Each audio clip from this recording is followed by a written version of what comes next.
Yes, people, welcome back to Chelsea Perspective. Welcome back to another transfer watch on Chelsea Perspective. Specifically, welcome back to another Blue Morning show on Chelsea Perspective. So, good morning, good afternoon, and good evening. But more importantly, Blue Morning to you. And I hope you're all doing well. Today, we have quite a few stuff to talk about. Not too many, but interesting topics. Jude Bellingham, Cristopher Nkunku, Declan Rice, Christian Pulisic, and of course, Edouard Mendy, the future of Edouard Mendy. So sit back, relax, and let's get into the show.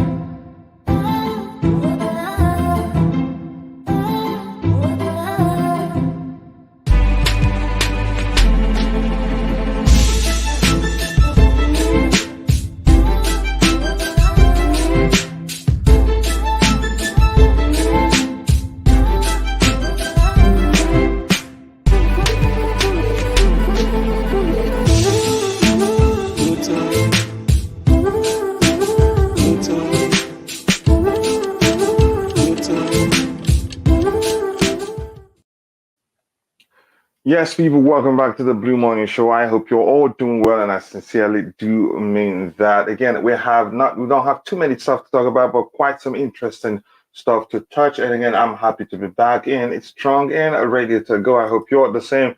Again, I've missed talking with you guys, so reading your contributions in the chat. I hope you're all doing. And if you're there, let me know if you're hearing what I'm saying. Okay, I think I can see the response from my audio, which means it is working. And the only person we have in the chat at this point is Liam Lane. He says, Blue morning, Kachila panel in chat. Blue morning to you too, Liam Lane. I hope you're doing well. Nice to see you. Please, as you're arriving, if you haven't, do take a second to like the video and also subscribe to the channel if you haven't. That will go a long way. Thank you. Thank you so much for finding the time to join. I think we have to get into it right away.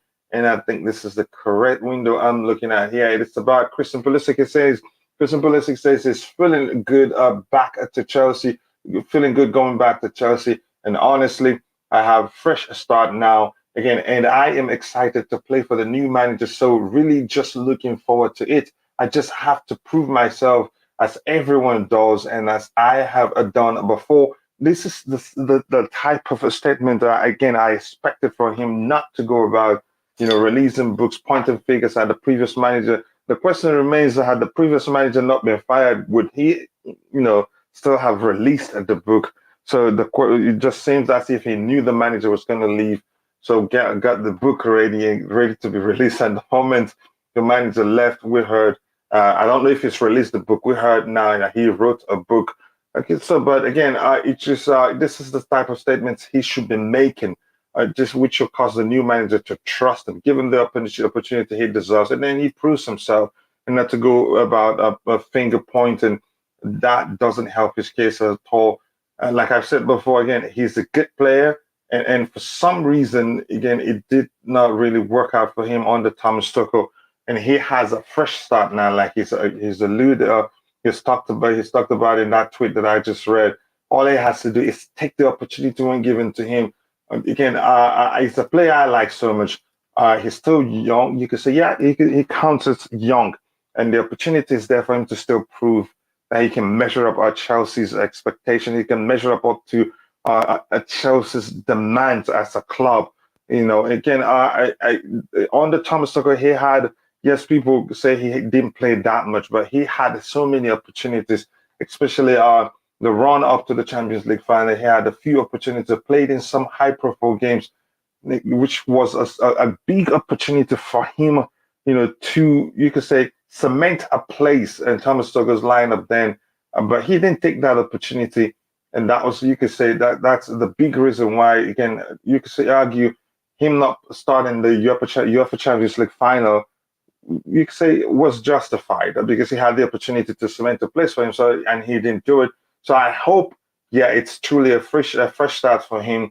And I do hope when the opportunity comes, he takes it because that's a good player in him. And hopefully he stays fit too. I was actually concerned when I thought that he got injured during warm-up before one of the two games the United States played in the during the international break. I was really concerned, but I didn't put out the news. I didn't talk about it that much. Again, that seriously, because I didn't know the extent of the injury, and again, thankfully, it isn't that serious. Again, just Joey. Joey Hackney, Chelsea FC fan, says a long time no speak. Coach, good morning. Good morning to you too, Joey. I hope you're doing well. Thank you so much for finding the time to join the show. Again, I'm thinking it could be a short one today, but we'll see what happens. Again, not too much to talk about, but some interesting news. In the case of Christian Pulisic, I'm happy to hear him speak the way, again, just like this. Again, that's what he should be doing, and not be busy finger pointing and finding excuses as to why his career at Chelsea hasn't taken off. Again, but that's by the way. Thank you very much for finding the time to join there. Here we have again Ramirez. Again, this is Ramirez. He has announced his retirement on Instagram. He follows Jean-Michel Obi, who retired yesterday. These are two players who played a key role in Chelsea's 2012. Chelsea, yeah, the Chelsea in a run to the Chelsea in a run, and also the final of the 2012 Champions League. Again, I don't think he played in the final. I think he got suspended. I think that's the case. But again, his goal at Nou Camp was pivotal, ensuring that Chelsea, progressed to the final. You could say two of Chelsea's most underrated players, retired this month. Retired in September 2022. Ramirez was so underrated that it's criminal, something as Mikhail. And you can say maybe they both still talk to each other, because it just seemed as if they planned it. And they were good friends then, and they do talk. Again, I remember it was Ramirez that also came to, he sided with Mikhail when Mikhail had an issue. I think it was with Mark Clottenburg on the pitch issue regarding that he said made some racist comments and something like that. But I don't want to get into that. So my point is, again, he's one of those. Him and Mikhail, you could argue, are the two of the most underrated players in Chelsea's football club's history. If there are other names you think should be on the list, you let me know. But what a player he was: energy, speed, technicality. Again, usually I've said this before, when a player is that quick and has that engine in them, usually they lack a technical ability to a certain measure. But he has everything. He has the technical ability, he has the pace. And again, he's an exemplary professional too, never complains, hardly complains, I should say. Again, thank you very much. And Tibe Salifa says, again, I hope all shoot down this idea of signing Bellingham for £130 million. Dortmund taking. Here's the thing. Again, the case of Bellingham.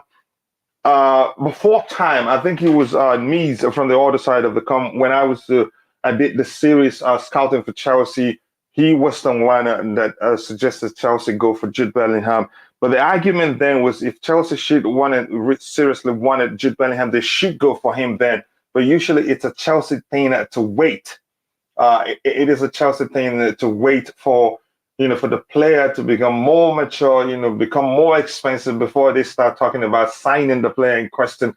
And Mises' argument then, again, and I was we should go for him then. And then I said, truly, because we knew that Erling Haaland will most definitely leave Dortmund. And when he leaves, that the next in line to become Borussia Dortmund's most prized asset will be Jude Bellingham, given the talent he has, given, flashes of brilliance was seen then, because he wasn't a regular starter then. And then now it has happened. Again, getting him will not be an easy thing. He will be, again, the price will be out of this one. The chances of Chelsea getting him, again, you can say isn't good. There are other big clubs looking for him, but we get into that in a bit. And it's Kami. Nice to see you, brother. It's been a while. Thank you so much for finding the time to join. And as you're coming in, please do like the video. And also, again, subscribe to the channel if you haven't. I truly appreciate that. Again, here we have morning to you too. Okay, just Nightbot saying hello to people in the chat. Again, Mikel Mount out says, again, Mickey Mount out says, Obi Mikel and Ramirez are bigger legends than You can say, yeah, Mount has his one. Mount is a good player. Again, I get it. I get your engineering the campaign against Mount because you don't like him. Mount is a good player also, but Mount he hasn't achieved what Mikel. I can say, did Ramirez did he win the league with us? Mikel for sure. I think with Mikel for sure twice. I think Mikel won the league with us. Was it two times or three times? I'm not sure, but Ramirez did he really? I don't remember. But the truth is, again, him and Mikel, you could say again, you the two of the you could say most criminally underrated players in Chelsea's history. Yeah, let us use that money for buying Rice back to Chelsea at 90. No, how can you pay 100 million for Rice when he has just 2 years left on his contract?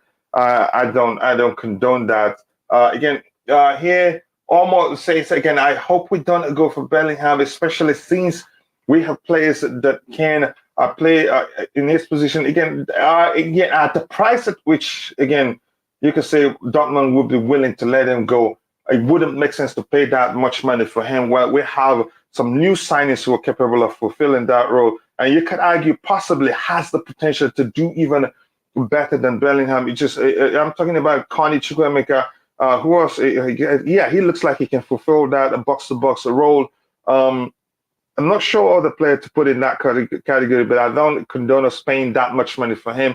If we do that, definitely, yeah, I agree that the new owners they have a leeway as to how much they can spend and not get into trouble because at this point it counts as an investment. But if we should spend that much money, on Jude Bellingham, we'll be edging closer to infringing the financial fair play rules. And again, Mickey Mount out says Ramirez won everything with Chelsea. Okay, okay.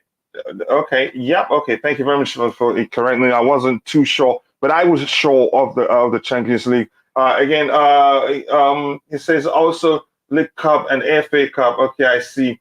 It says again, let's boost that money for Alvarez at 50 and buy Nkunku. Nkunku isn't that cheap either. I think that money will not be enough to buy Nkunku and Alvarez at the same time. Roger, how are you doing, brother? And thank you very much for taking the time to send me a message to make sure I'm good. I sincerely do appreciate it. That means a lot to me. How are you doing, brother? Good morning. I'm splendid, thank you. How are you? More to the point. Yeah, I'm good. I'm good. I can't complain. I'm doing well. Again, the coffee helps. It's still 3:15 a.m. So so I'm well awake right now. Yes, yes. Thank you very much. I'm going to ask you this right away to get your thoughts Hit me. on again. What do you think about Ramirez and John Obi Mikel? Again, they both retiring. They both retired. They have both retired this month, September 2022. What up? Again, they were both good for us. You could say there were those players. It asked them to stay disciplined in the game. They do that. They did the dirty work for the team when they were still playing for us. Again, they deserve respect. You could say both. Again, count. They do. They've achieved a legendary status for Chelsea Football. Chelsea Football Club. In there. What do you think? Yeah, I can sum them up in one word: pivotal. I thought Obi Mikel, he's so highly regarded and respected. So, but I think Ramirez didn't get. Do you really think so? I think he divides opinion in the Chelsea fan base. Really? He was accused of only passing the ball sideways, backwards, and never his passes were never penetrating. Yeah, okay, I see that point. I see that. He was a solid tackler, though. I just found him, whenever he played, I felt reassured. I thought he was a great player for us. And that he is. I'm just saying he was unfairly judged by the fan base, who reads the game differently or sees the game differently. Go ahead. Well, it's subjective, isn't it? And people can be quite fickle. But Obi Mikel, let's put it this way. I used to feel so rest assured when he was playing as opposed to, let's say, I don't know, J5. Mm-hmm. Ramirez, I don't think he quite got the plaudits that Obi Mikel did. his goal against Barcelona, that was such a important goal for us. It gave us belief, and I felt like a little kid when he scored. I jumped up on my couch. I was ecstatic. That was a great memory for me. We had some amazing midfield and wide players. You know, we were so blessed for so long. Great recruiting, obviously, but that's a golden generation for us, I believe. In those days, it truly. I love Ramirez. I was really sad that he went. You know, I loved him, Oscar, Mata, you know, Obi Mikel. There's so many players that we had that were so amazing. And that's what we lack right now. But Ramirez is one of my favorites. And most people, I don't think, quite hold him in that high esteem, but I do. I really liked him. I really did. He had so much energy, too, if you notice. Yeah. You know? Yeah, that's one of the things, again, I don't forget about him is his energy, his pace also. Yeah. And I think that game against Barcelona, I don't know if it was after we considered a red card, Terry, again, that he was moved to the right back position. And that move that led to that goal started from deep in that area. He ran with the ball a little bit, found Frank Lampard, who had two men on him. And Ramirez, after passing the ball to Frank Lampard, trusted him to find him. He kept running. And Lampard was he was able to shoulder those that is the press, the pressure from the two Barcelona players. Turned around, actually had the time to look up as he was guarding the ball. Looked up, saw Ramirez running. He just put the ball through for him, and the rest is history. Again, that was a very confident finish. Again, I will never forget that goal. Without it, we wouldn't make it to the final, even though we were a man down. I agree. Yeah, that was one of my favorite goals ever. Actually, to me, this European Champions League or the European Cup, as when I was growing up, is what it was called. It's probably my favorite competition. It really is. Yeah, the FA Cup or the Premier League. It's because as a child growing up, I used to watch Liverpool, Villa, Nottingham Forest, you know, Ajax. These great, prolific teams that were just giants. And Chelsea were in the second division when I was growing up. It's like if you had told me back then that we would win at least one, if not two, Champions League. I would never have believed you in a million years, Coach. Never. No, we're there now. No, it's great. But I thought that my team would be like my grandfather's team, Brentford, be assigned to the lower leagues, which I'm fine with, you know, because you bleed blue.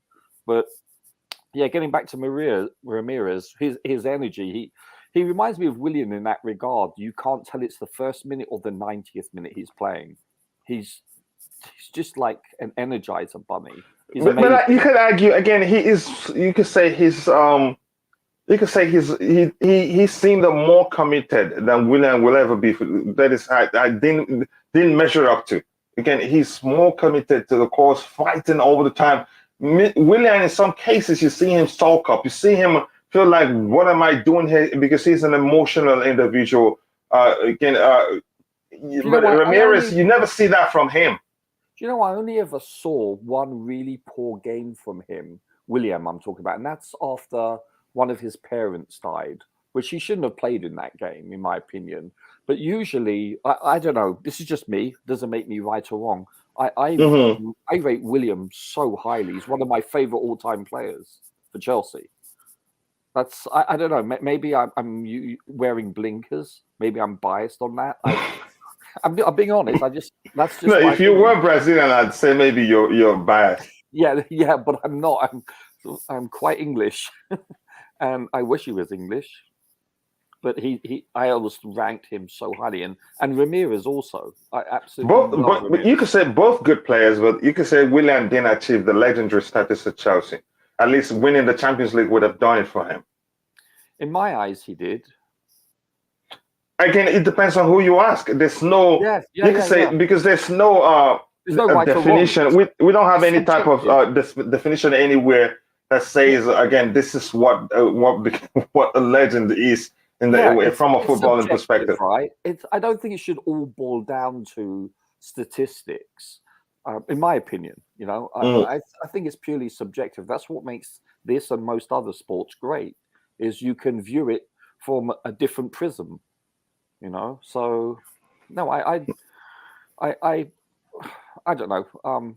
I just thought that Ramirez, from what I remember, he never quite, in the public's view, he never attained that high level of praise that I think he deserved.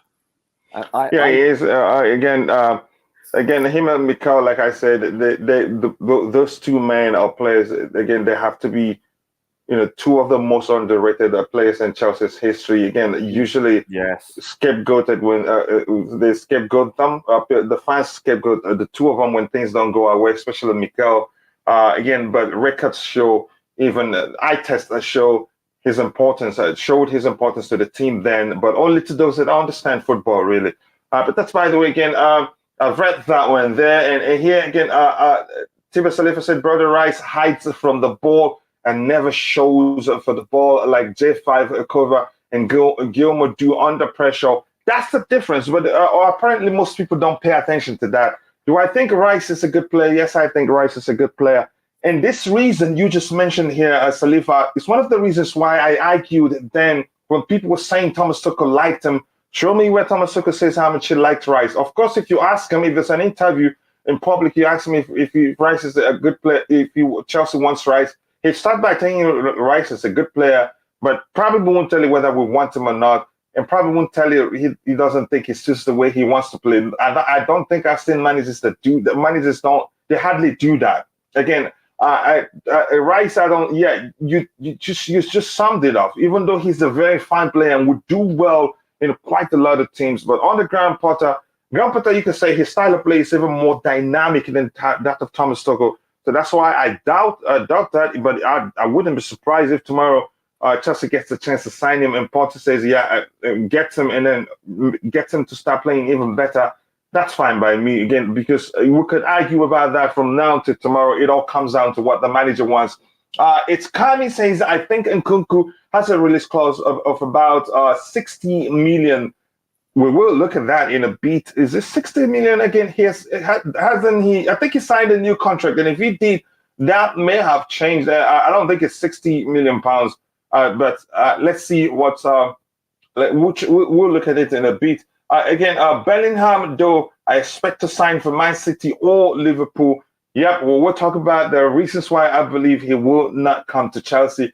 Yes, we've heard the rumors that Todd Boehly, the mailman, he likes taking people out for dinner. And again, he's done quite a few that with regards to Chelsea's pursuit of Jude Bellingham. But we'll see what happens. You never say never. There's a possibility, but we'll look at why I think Chelsea may not be able to sign him. Landon says, please like and subscribe when you enter if you have not, as it helps the channel reach a wider audience. At the moment, we have 23 likes, and I believe we can do better than that. So if you haven't, please do take a second to like the video and also subscribe to the channel. If you can, let's get it to 100 likes as soon as possible. I truly appreciate that. Salifa says, nah, coach, don't downplay Willian's fighting spirit. I'm not downplaying his...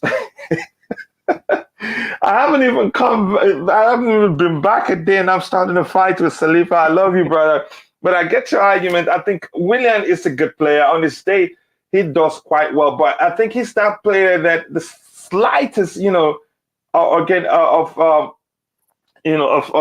the pitch event not going his way, you can see him sulking. That's his personality. I'm not saying you could say it wouldn't be.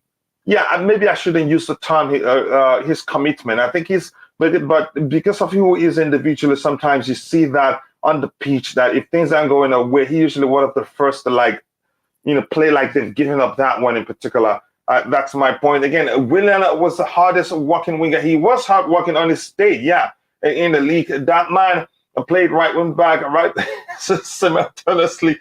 Best work rate ever. He has a good work rate, but that's not my point. I hope but you've won that one. Maybe I shouldn't have used the term commitment. Again, good day, everyone. Supreme Court's nice to see you, brother. I hope you're doing well.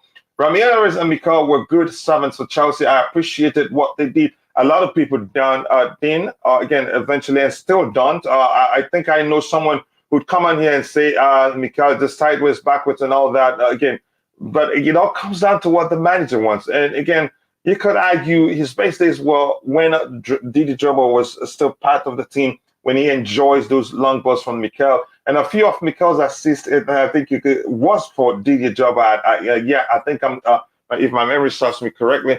Willian was a left winger who was a force to the right side again of Hazard, but he worked hard and never blamed the coach like Pulisic, because he doesn't complain. That's the truth.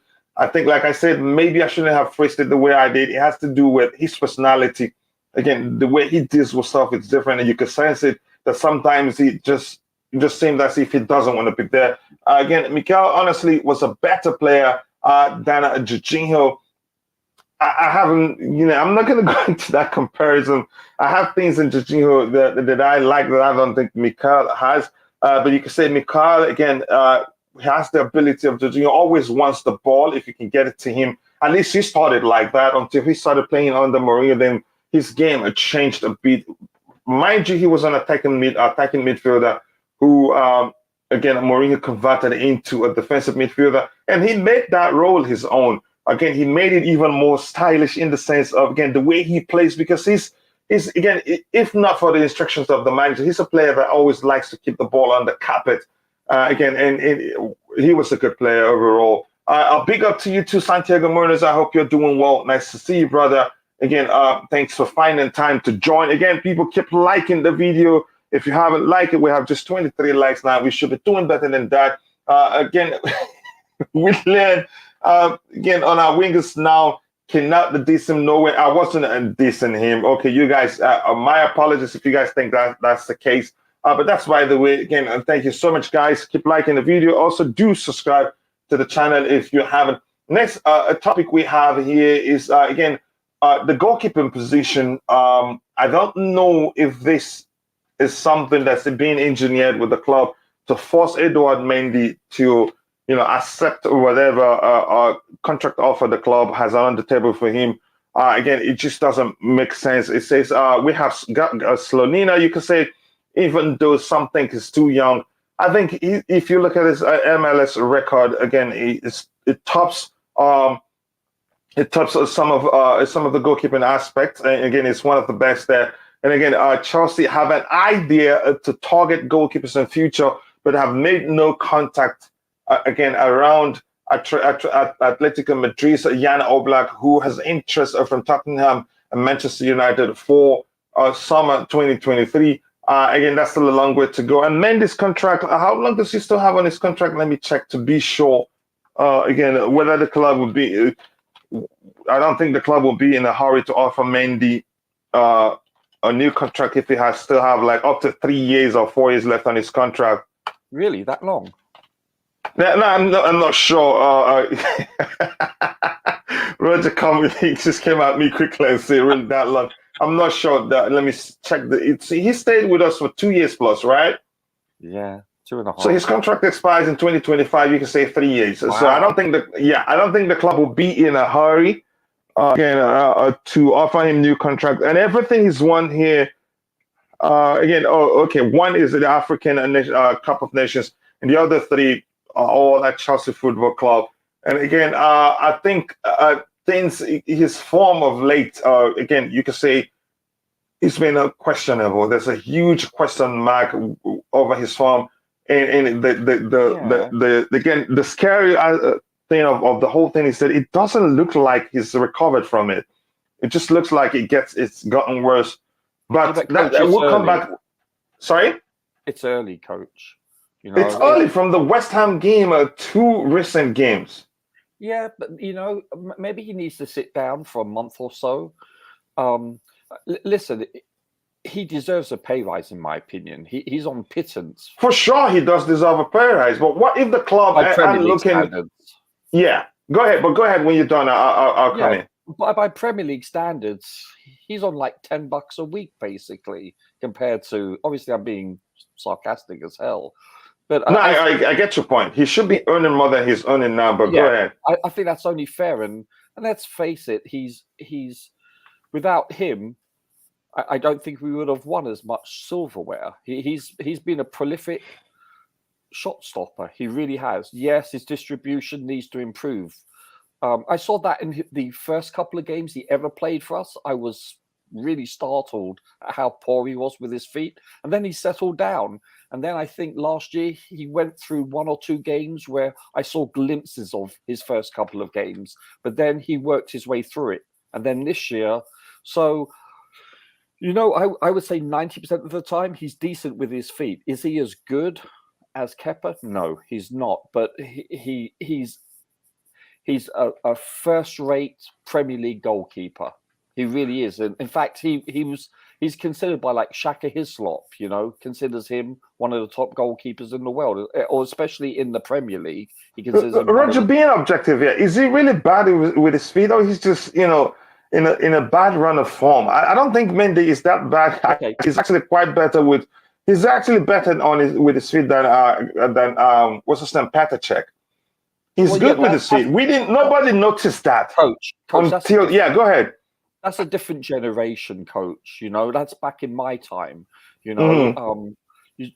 Players, because of the rule change, goalkeepers didn't have to use their feet other than to kick the ball out. We could pick it up. We could walk around with it. We had to bounce it 4 times, and then that rule changed. But like in Spain, you know how Spanish goalkeepers train, coach? They train with the squad. And then after the squad has finished training, then they do their goalkeeping duties. In other words, they are very technical compared to most other countries. That's why you'll find most Spanish goalkeepers far more technical than other countries. And I think the world's catching up now, but they were the first to really start that training procedure where a goalkeeper, no, you're not a goalkeeper, you're a player, football player. And they wanted their goalkeepers to be technical with their feet because they found it an integral part of the game. Smart, very smart. And I think like the English were years behind in changing that to a certain degree. So when you compare him to like your average Spanish, like Kepa, he's Spanish, right? That's why he's far more technical. He's far more advanced than Mendy, poor chap. But yeah, he's pretty bad with his feet. He's not the worst. I wouldn't say he's bad with his feet. I think people, and now you can say highlighting it, that actually again that he's not the best in terms of using his feet. His first touch again, do you know Mendy can actually pick some good passes from his goalkeeping position to anywhere in the field, and I think it's a confidence thing. Whereas I agree he's not the best with his feet, but I don't think he's poor with his feet. There's one thing: his mid-range passing with his feet, just not his first touch. He's way off most often than not. He's overhitting it a lot. And that's not just him. A lot of goalkeepers do that. For some reason, it's like a quarterback. I see them drill a ball 20 to 40 yards in certain patterns, but they can't throw a 5-yard completion half the time. They overthrow it. And it's the same with goalkeepers. Goalkeepers generally, especially when they're passing to their right or left backs, they overhit it. And that's what he's guilty of more than most. Kepa is far better at short range passes than on the carpet. He's good, but when he has to float it over a defense or attacker, yeah, he's not that great. That's what I noticed the most. But that can come in time. You can work that out, coach. You start spending a couple of hours a day doing it. After a couple of months, I guarantee you, unless you don't have that ability, full stop, then it can improve, and it will. If they're smart goalkeeping coaches, they'll work on him day in, day out, 7 days a week for a couple of hours. That's how you work it out. And you build your confidence. Let me ask you this.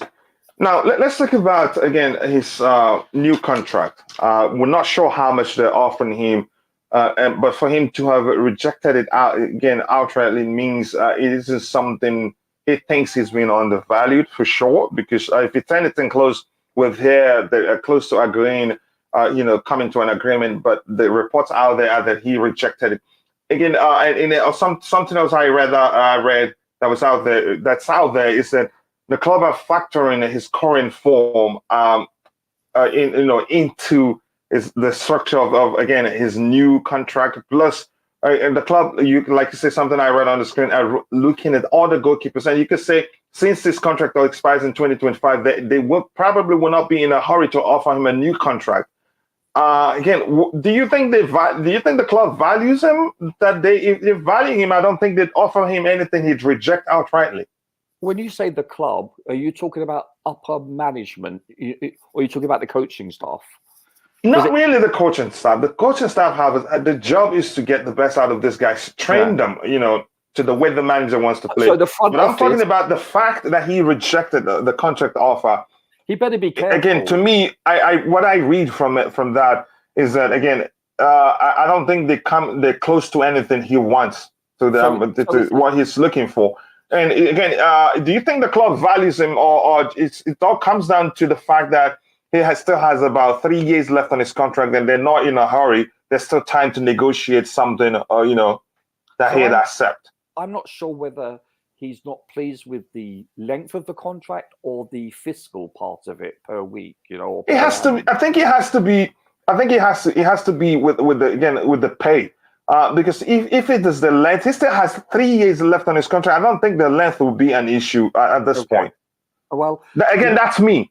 If I'm in his shoes right now, and considering where he is based on the fact that they have a new full coaching structure, I would be more concerned about them sitting him on the bench forever because they may go with a new goalkeeper like Kepa from scratch because they would prefer, just like Joe Hart was with Man City when Pep walked in.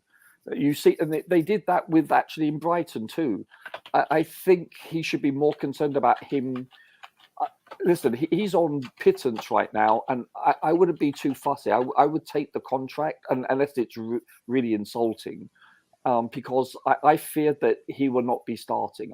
The more I thought about it since we've had this international break, I can see with the coaching staff going with Kepa, unless Kepa starts making mistakes, I think he may solidify the starting position. Yeah, and you make a good argument there. I don't think Kepa again will be all of a sudden be dropped to the bench. He's done quite well since he starting games. Yes, he has. Yeah, and I think it was you. I've forgotten who exactly that made the argument that goalkeeping position, as long as the person between the stick is still doing well, you don't take them off. But let's see what people has in the chat here. Yeah, in that 2015-2016 season, Willian was the only one playing for the badge. He had a great season. I think we saw the best of Willian when Eden Hazard got injured. Yeah, I think that was when we saw the best of Willian. I think the fact that he played when both played when he played alongside Eden Hazard, it was hard to recognize how well he was doing for the team because Hazard was still there. It takes all the shine off everybody. Again, you make a good point there. Again, yes, people keep liking the video. We have 28 likes now. Let's get it to 100 likes again, if possible. I'd really appreciate that. Mendy deserves a pay rise again for sure. People just have a short-term memories regarding his current form. You can say, I think there's a confidence issue. It's not like he's not a good goalkeeper. Something is off somewhere. I don't know. Was it somebody on the panel here argued before when Mendy newly joined Chelsea? Again, the hunger, of him moving from his former club to Chelsea pushed him to do even more. But it looked as if you could argue Thomas Tuchel did not handle the goalkeeping the goalkeeper selection very well. Again, I think there's a time. Even you could say because he's the first choice goalkeeper. If then I hate using that time. I like competition in every department, even the goalkeeping department. There's a time you think Kepa Balaga should start and Mendy starts. Those things again, as a human being, it would cut into his mind again. Without him knowing it, he'll start taking things for granted. And I don't think Thomas Tuchel should have handled things the way he did because he had two world-class goalkeepers, you could argue, And not enough, again, would have shown Mendy, look, if you underperform, there's somebody on the bench that can come in, do a good enough job, or even better than you. But that didn't happen. There's a chance, again, the whole thing comes down to how Thomas Tuchel handled the selection of the goalkeepers. But again, I'm not going to get into that. I don't think he is. I think something is off. I'm sure you were one of those that applauded him when he made that brilliant save against Real Madrid in the was it the second leg of the semifinals at Stamford Bridge? The header from one. I think one was from once from the French international, and then I think one was from Ramos too. I don't remember who, but again, he was a brilliant. But I'm not going to get into that. Something is off. I think it has to do with his confidence. Not really. Again, he's manageable. He's not the best with his feet, but on his day when he's confident, when he commands his area, you could argue again. You could go with what you have, and we could go with them without having any problem. But the errors has become, you could say, some of them, 90% of them, or 99%, all of them are self-inflicted. When he should have, just put the ball forward or just release the ball quicker than usual. Those things, but I don't want to go into that. But I'm really concerned that he may well end up leaving the club if they don't find a solution. Given that Gabriel Slonina, the club values him, again, I don't know actually if I should say as a prospect right now, but I think Gabriel Slonina, I don't think he'll actually go out on loan. I think he will become part of the team because, again, it is business for the club, plus he's good enough. Your thoughts on Slonina coming back in, do you think that in any way affects the selection of the goalkeeping position or who becomes the first choice? And Slonina is tall too, right? Yes, he is. He's a big chap. Go ahead. Injuries aside, coach, I don't think we see him on the pitch this year, even in the League Cup, I don't think he's a factor at all this year, based on the fact that both other goalkeepers are healthy. I think this time next year, he could be pushing for at least a backup spot, or he goes out on loan. That's it. I don't think you'd be satisfied with third string. So, I mean, we either sell Kepa or Mendy. It all depends. It's too early. I feel that we'll keep him as a third stringer this year, and I think he'll go out on loan next year, probably, hopefully to a championship team, not somewhere overseas, or he's good enough to be a backup. And unfortunately, that means that we have to part with one of our two starting goalkeepers, who, in my opinion, are world class. I think you should actually, again, you should check Slonina's record in the past MLS, again, a season. And he's brilliant, actually. Slonina could put both Kepa. I think it was a video I watched from Grintop, a video about his record and how well he did. I don't think that kid is going out on loan, honestly. And on the Todd Boehly, and we have a manager also who gives kids chances. Yeah. On the Todd Boehly, I think we'll be seeing quite a lot of young players in the team. The reason why I say, coach, is because he's still a teenager. I mean, it's possible. You never know. He could start this year or next year. It's just that's awfully young for a goalkeeper. That's very, very young indeed, especially in today's modern footballing game. That's virtually unheard of for a person that young to start. Listen, not to be disrespectful, but we're not a small team. We're quite we're one of the top 6 teams, the big 6. I mean, we're multiple European champions. I can't see it unless he's that outstanding and he impresses the coaching staff. He is actually. Very, very I think you need to check him out, Roger. Yeah, no, I know, and I know he's got like the second best clean sheet record this year in MLS, etc. I understand his stats are pretty good.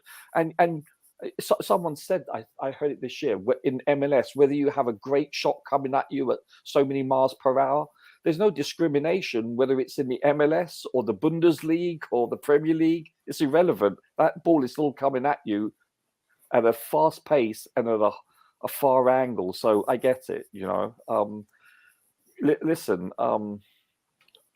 it's too early, in my opinion, for us to judge him. That's my opinion. I have to see him play more, and I think the coaching staff have to see him, what he does in behind the scenes in Cobham. It's it's basically, it's just guessing. But he's young. I mean, and unless he's, I mean, the last time I saw a really great young goalkeeper start was De Gea. I mean, I don't know what De Gea's age was when he started. He was early 20s, wasn't he? He was like 21, 22, if I'm not mistaken. I'm just guessing. But he looked very young. And his first year, he was so... He wasn't bulked up. He was weak. And obviously, he hit the weight room pretty hard. And he improved the second year onwards and became, in my opinion, one of the top Premier League goalkeepers in the last 10, 15 years. But... But that's the last time I remember a young goalkeeper starting for a top six in the last 10, 15 years. So, yeah, it's possible, but it's highly unlikely. We'll see what happens. You never know. But again, his business too, and I think the club values him a lot. Slovenia could put both Kepa and Mendy under pressure in January. He's that good. Again, and I think Liam Lane understands that. If not, again, I wouldn't be surprised to see us go for another keeper in the summer. If our goalkeepers, again, form doesn't pick up soon, Kepa has done quite well. I think the only the only goalkeeper with a form issue now is just Mendy, and it's not like he's good. He's good. He can do better than he's done for a while now. Something is just off. Again, I don't know. Maybe the new contract will, make him up his game again and concentrate even more. Again, it says here again, sell Kepa because his wage is higher than Mendy's. Again, who pays you? Who do you think would buy Kepa? If it was easy, he'd be gone by now. Plus, I don't think the club wants to sell him. I think they understand how good he is. He's good with his feet. And there's a chance you could argue, since we're learning that the club started talking Graham Potter, even when Nkunku was still manager, that he wanted him to stay. And that was why they opted not to sell him. Again, maybe Potter wanted to work with Kepa Arrizabalaga. Again, I want Kepa off the books. It's you. But if he's doing a good enough job and the club feels like it's good enough and Potter wants him to stay, he stays, and no matter what. Again, we have to give Slovenia time. I think the club would do that. I totally understand Roger's argument, but I think the club will give Slovenia time and the opportunity to prove himself. We have no idea how he will handle the pressure of changing clubs, not even in the US team yet. Again, he's not there yet. But you could say, if you watch him, you will know, yes, he's a kid, he's a teenager, but he's full of confidence. But maybe if he comes in January, and in January we still have I don't think, I think now Roger's argument is making even more sense, because if he comes in, we still have Mendy, we still have Bettinelli, we still have Kepa Arrizabalaga. You can't keep four of them in the first team again. I think maybe we'd see a goalkeeper leave, I'm not sure, and he gets the chance to show what he's capable of doing. Maybe from January to the next transfer window. If he doesn't do well enough, then maybe the club will decide to send him a loan to get more experience. But we don't know. Let's see. Slovenia with the decent number 2, from what I've heard. Don't forget what happened for Donnarumma. The more AC Milan played him back, young talent that are good enough, and you will be repeat. That's the thing. Again, he was one of the youngest goalkeepers then. Yeah, I think you make a good point then. And they played him. They gave him the chance. Roger, I'm sure you know the story of Donnarumma. He was one of the youngest goalkeepers then. And look how good he is now. Although, in terms of playing out with his feet, I don't think he's one of the best. I don't trust him that much. Sometimes, the short passes make goalkeepers look like they're good. But you only find out that there are some bloopers. You can say, how else when you see, that goalkeeper, he isn't really good with their feet or when under pressure. Essentially, okay, I've seen one of them, and then I will open them up in a bit. Let's go back to these here. I want to talk about this man here, Jan Oblak. As much as it's good, I think if we pay, I'm not sure the duration of his contract at Atletico Madrid. I'm not sure. I'll check. I think they've offered. he signed a new extension twice now. I'm not sure, but I'm gonna check it in a bit. He's not that good with this. He's not. You could say he's not good with his feet. He's a good shot stopper overall, a fearless goalkeeper. You could say put him in that category with Petr put his body, again, his head, his face, everything to stop a shot. But I don't think he's that good with his feet. Your thoughts are, Roger? I personally think, as we're set right now, come Christmas time, we're going to have three very good. We're very deep in the goalkeeping position. We're probably the envy of the Premier League. If Slovenia is added into this occasion, even if you take him out of the equation, we have two starting goalkeepers. Can you name another Premier League team that has that depth? I don't think so. All Black, as you said, great shot stopper. I mean, how old is he now? He's in his early 30s, I think, give or take. A year. All Black is 29, and his contract at Atletico Madrid expires in 2028. Yeah, I don't see the need for getting him. I really don't. That's just, I don't get that. That's clickbait, in my opinion. I don't think we need him. Is he very good? Yes, he is. But do we have two very good, outstanding goalkeepers? Yes, we do. I say. My main point is he's not that good with his feet, really. No, it's not his strongest suit. It's not his forte. But he's a top goal stopper. Excuse me. But I think we have two already. If he's better than R2, it's only marginally. He's not significantly superior. He's not like the first coming. So I say it's pointless. It's marginal at best. We have two outstanding goalkeepers. Full stop. Plus Slovenia. I don't think the goalkeeping department, again, it's not a priority for the club. If you ask me. Liam, thank you for those. Again, I'll share them in a bit just when I get some important update from Liam Lynn, and again, I'll be sharing them in a bit. Again, it cannot say having three starting goalkeepers is the most enviable situation. Maybe for the likes of Leicester City, perhaps. Maybe again, the five guys of Boogie, aka Boogeyman, my brother. I hope you're doing well. This is a big up, coach. It's one thing again to be a goalie in MLS in a team that defends a lot. How good is he with the distribution? We are again a possession-based a team, so he will have to go on loan to prove himself. I think he's you could say from what I've seen, I think he's good with his feet. But I get your argument. The environment changes, the level changes. And the fact is, again, him having the second best or the first, I'm not sure. I rewatched that video game from the Green Top. It's not down to how good his defense, the Chicago Fire defense is.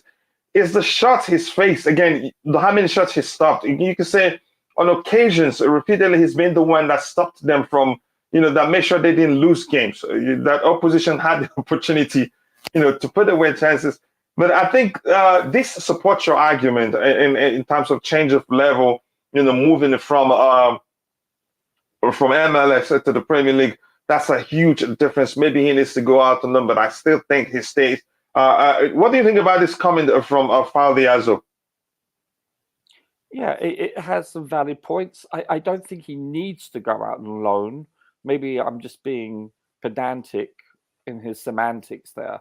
But it all depends on how the coaching staff view him and think how good he is. If they perceive he needs to go out on loan, then yes, he'll go out on loan. But there's a chance that they think he's good enough to be a backup or a starter. So it's too early to tell. You'd have to see what the coaching staff perceive him as. That's my point. So I don't think for anyone to say he's good, we've got him, but he needs to go out on loan to prove himself. No, we don't. That's too early to say that. If it all depends on the two goalkeeping coaches we have. I think we have two, if I'm not mistaken. I'm not sure, but again, Potter came with his goalkeeping coaches. But we'll see. I'm not well acquainted with them. Here again, I've read this one from Fabio's, and that argument makes sense. Let's go on now to Rafael Leao, and I think I need to find his the duration of his contract. I think in 2 years, he has 2 years left on his contract. AC Milan, they want 150 million euros, which should be around, I'm not sure in pounds. Let me just do that calculation. 150 million, again, Well, euros and the way the pounds. pound is going, it's probably it's probably 22p. Yeah, around 134. I think what they want is 150. But here's the thing again. By next year, we'll be saying he has just really. Yeah, yeah. Again, by next year, we'll be saying, oh, by next transfer window, not the January transfer window. I don't think they probably still they still probably still hope that gets him to put pen to paper. After all, you can say the disparity between what they're offering and what the player wants isn't yawning, or maybe not that big. He wants. I'm not sure. I recall exactly. He wants something around 4 million yearly or something more. But the whole thing again, the whole issue now, they were close to. They were hopeful that he was going to sign a new contract with them. And then we heard from Maldini himself, which I think Maldini is the current president. I forgot. I'm not sure his exact role for AC Milan. He came out and said again, it's looking like they're gonna lose him or something like that. Now, if they don't sell, if they're not able to get him to put pen to paper, if the price will become even more, even lesser the coming year. Again, when he will have just he'd have just a year left on his contract. Again, I want to again. I think it makes sense to go for him. He's an explosive player and will fit into a team. I'm not sure he's that player. You could say I wouldn't put him in the mold of Eden Hazard, who's capable of pulling a rabbit out of the hat as an individual and help a team win a game when things aren't going our way. I'm not sure he's that player. But here's the opportunity here. The opportunity lies in what we're hearing here, that AC Milan reportedly have Christian Pulisic and Hakim Ziyech on their radar to replace Rafael Leao if they end up selling him. And it's looking more like they'd sell him. And Chelsea are interested. And we actually, last minute, we went in with a 100 million euros bid, but they refused to sell. Now they want something from us. And you could say Hakim Ziyech, you could say his time, as much as I like him as a player, you could argue that his time at Chelsea has come to an end, and he will most likely leave Chelsea. He wanted to leave. He even traveled to Ajax to, go negotiate with Ajax his return to his former club, where he had his best form. I'm not sure about Christian Pulisic, but there's a chance again he be added up to the list of players who will, who will leave in January. Again, if things don't go his way. Because he's still here and he can leave until January. With Graham Potter, from what I'm seeing, I'm not sure. I can't. This is just me speculating. Your thoughts on the situation? We want Rafael Leao, and we're serious about it. And again, Hakim Ziyech will most likely leave. Christian Pulisic, if things don't go his way, he probably leaves. What do you think the club should do, and overall, what do you think about the situation? I seriously, coach, I'm afraid that I already believe we're in the era of silly money. But I think after this World Cup, you could see super inflated prices for a player that if he excels and becomes a phenom, like, what is his name? James Rodriguez. Remember the World Cup where he scored that super goal? He was like the player, the hot commodity. And I have a feeling that Leao could be that if he shines in this World Cup, where his selling price could be absolutely inflated. So that's the only thing that worries me about that.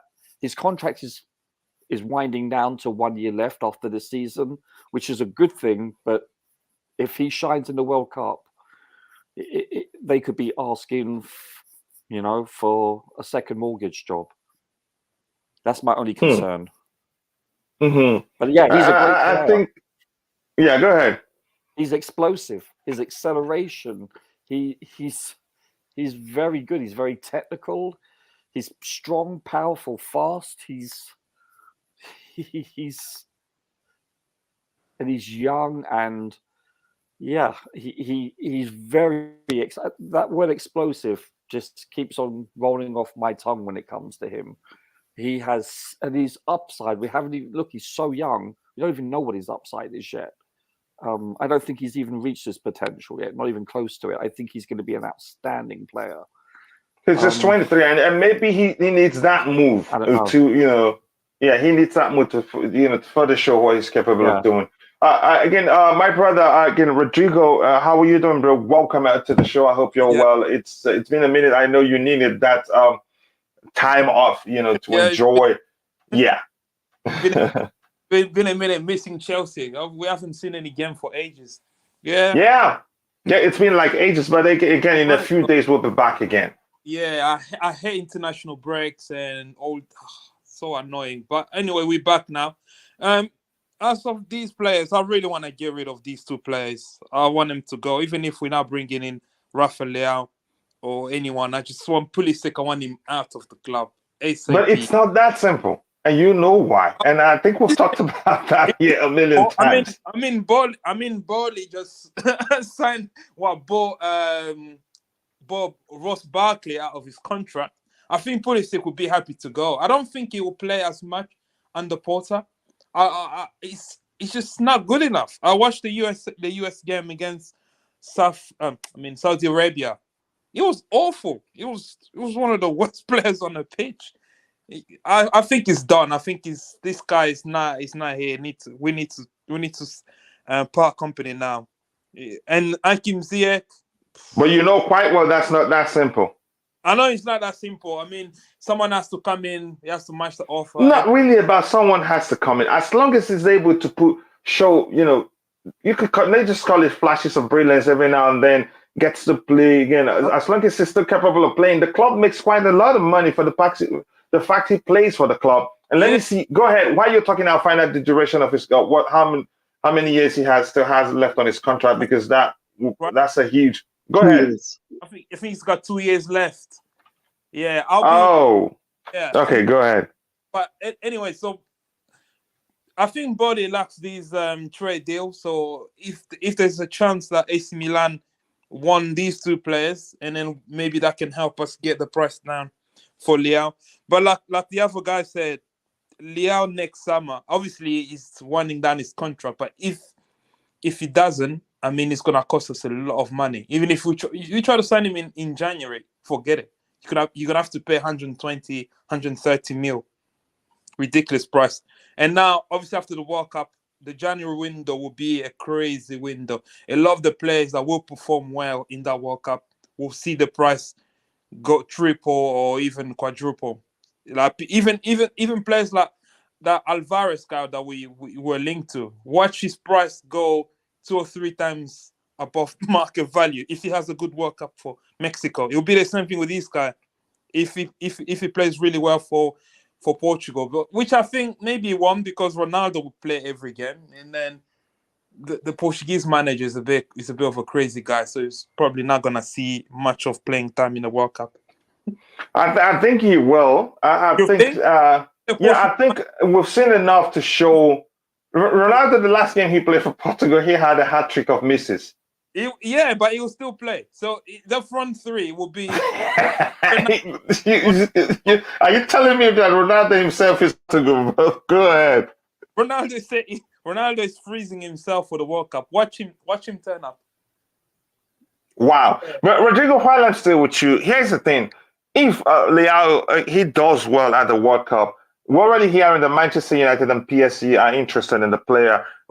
If he does quite well, a lot of, Madrid, you could see possibly Madrid expressing their interest, Barcelona, Manchester United, even, the big, Newcastle, they've joined the big boys in terms of the money they have. And again, do you think really he would want to come to Chelsea? And there are circumstances that will make that even tighter for Chelsea, given that there's a chance we might not make it to top 4. I'll be And like, there's a chance we're not going to win the Champions League, which means we're not going to have Champions League football. So that will affect, the possibility of us signing quite a lot of players come next season. So what are the chances? What do you think? The chances of him accepting to come to Chelsea, except if we're able to strike a deal now, because that happens in football. yeah, let me say that Tobago. To be honest, I think obviously we Chelsea fan, we think our club is the best club in the world. But let's be realistic here. We've regressed a lot in terms of prestige. I think when we won the Champions League, that was a moment that we could have pushed on and become that club that all the young players want to come to. I feel like as it stands now, the only thing we can offer any player, to be honest, will be money. I don't think we can offer them London, but I live in London. I don't know what's the appeal of London, to be honest. But yeah, I think that's the only thing that we can offer to players now. It's just money. And we can spend a lot of money because other clubs, I think they're still suffering from. Obviously, we've got new owners. FFP is probably a bit lenient to us. So we can spend a bit more money. That's the only thing that we can offer now. Top 4 is not guaranteed. Are we going to compete for titles? We don't know where we stand with the new managers. So we need to see that. So it's very tough for us. I think like Chelsea is not as attractive as it used to be.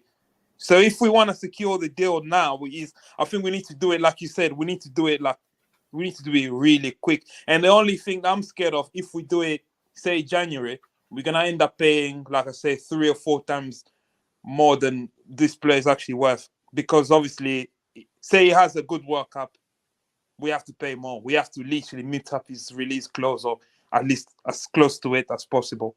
Because I know he's gonna wind down his contract if he's not gonna get the £6 million a year that he's looking for.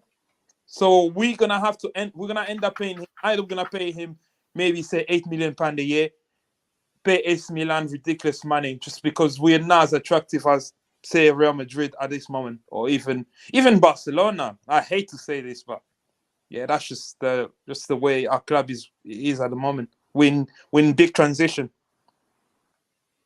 Yeah, again, there's a chance that Todd Bowley knew that, again, there's a chance after this season that we're not going to make it into the Champions League, and it will be pretty difficult for us to attract big name players with our Champions League. I think some of them may have educated him that, which was why we were linked with quite a lot of players, even big name players, trying to bring them in to make sure that they're with us already. Again, even if we don't make it, we don't achieve Champions League football next season, they still be with us. But that's, by the way, again, thank you for that great point there. I fear we may not be able to sign Rafael Leao again for obvious reasons. We won't sign Sorry? him. I don't think we'll sign him. I don't think he's coming to Chelsea. I think we should. I don't think he's coming. I don't want you. I'll give you like a 20-25% chance of him coming. Forget it. Yeah, we're not attractive at this moment. Why would he leave AC Milan? Like if AC Milan today give him the 7 million, whatever, I don't know. I think it's 7 million or 6 million. If they give him now, they give him that contract now. He's signing. He's not coming here. He's in Italy. He's guaranteed to. It probably just becomes even more expensive. Yeah, he's not going to leave. He's guaranteed to win the Scudetto. He has a team that's built. I mean, he's one of the key players in that team. He plays for one of for a person from Portugal. I mean, AC Milan is still a prestigious club, and if a club like that is on an up, winning Scudettos, competing, and if they do well in the Champions League, forget it. I don't see why you would leave that to come here, and he's in Italy. How many players you see them leaving Italy? Mm-hmm.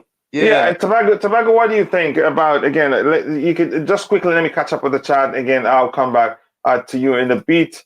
Santiago Munoz, I've read that comment. And Liam Lane, I have then those things you've sent to me, and I will talk about them in a bit. Yes, people, please keep liking the video. We're 29 likes right now. We should be doing better than that. Yes, we don't have too many people, but we should be doing better than 29 likes. So if you haven't, take a second to like the video, and also do subscribe to the channel if you haven't. Big up to you too, just for your queen of the house. Nice to see you. Thank you for finding the time to join. Again, that means a lot to the channel, the community overall, because we've grown past the channel to a community. Yes, people, hit the like button. Also, do subscribe to the channel if you haven't. Omari Hutchinson has remained with the first team, even though all the main squad players are back. I hope she's. I don't have a picture of him. I would have brought it up, but I wanted to. What do you think about that, Tobago or Hutchinson? Hutchinson is a skillful player. It's like I'll just. Me down. Sorry, what did you say, Rodrigo? To be honest, Tobago, come on. Yeah, your ID, please. Trademark. Okay. To be honest, Omar Hutchinson is a skillful player. Is direct. He can take on players. So hopefully he won't remain to be used. So I would like to see him one of the games if it's possible.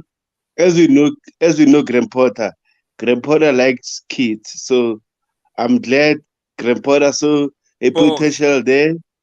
He saw a potential. Maybe we can use him one of the games.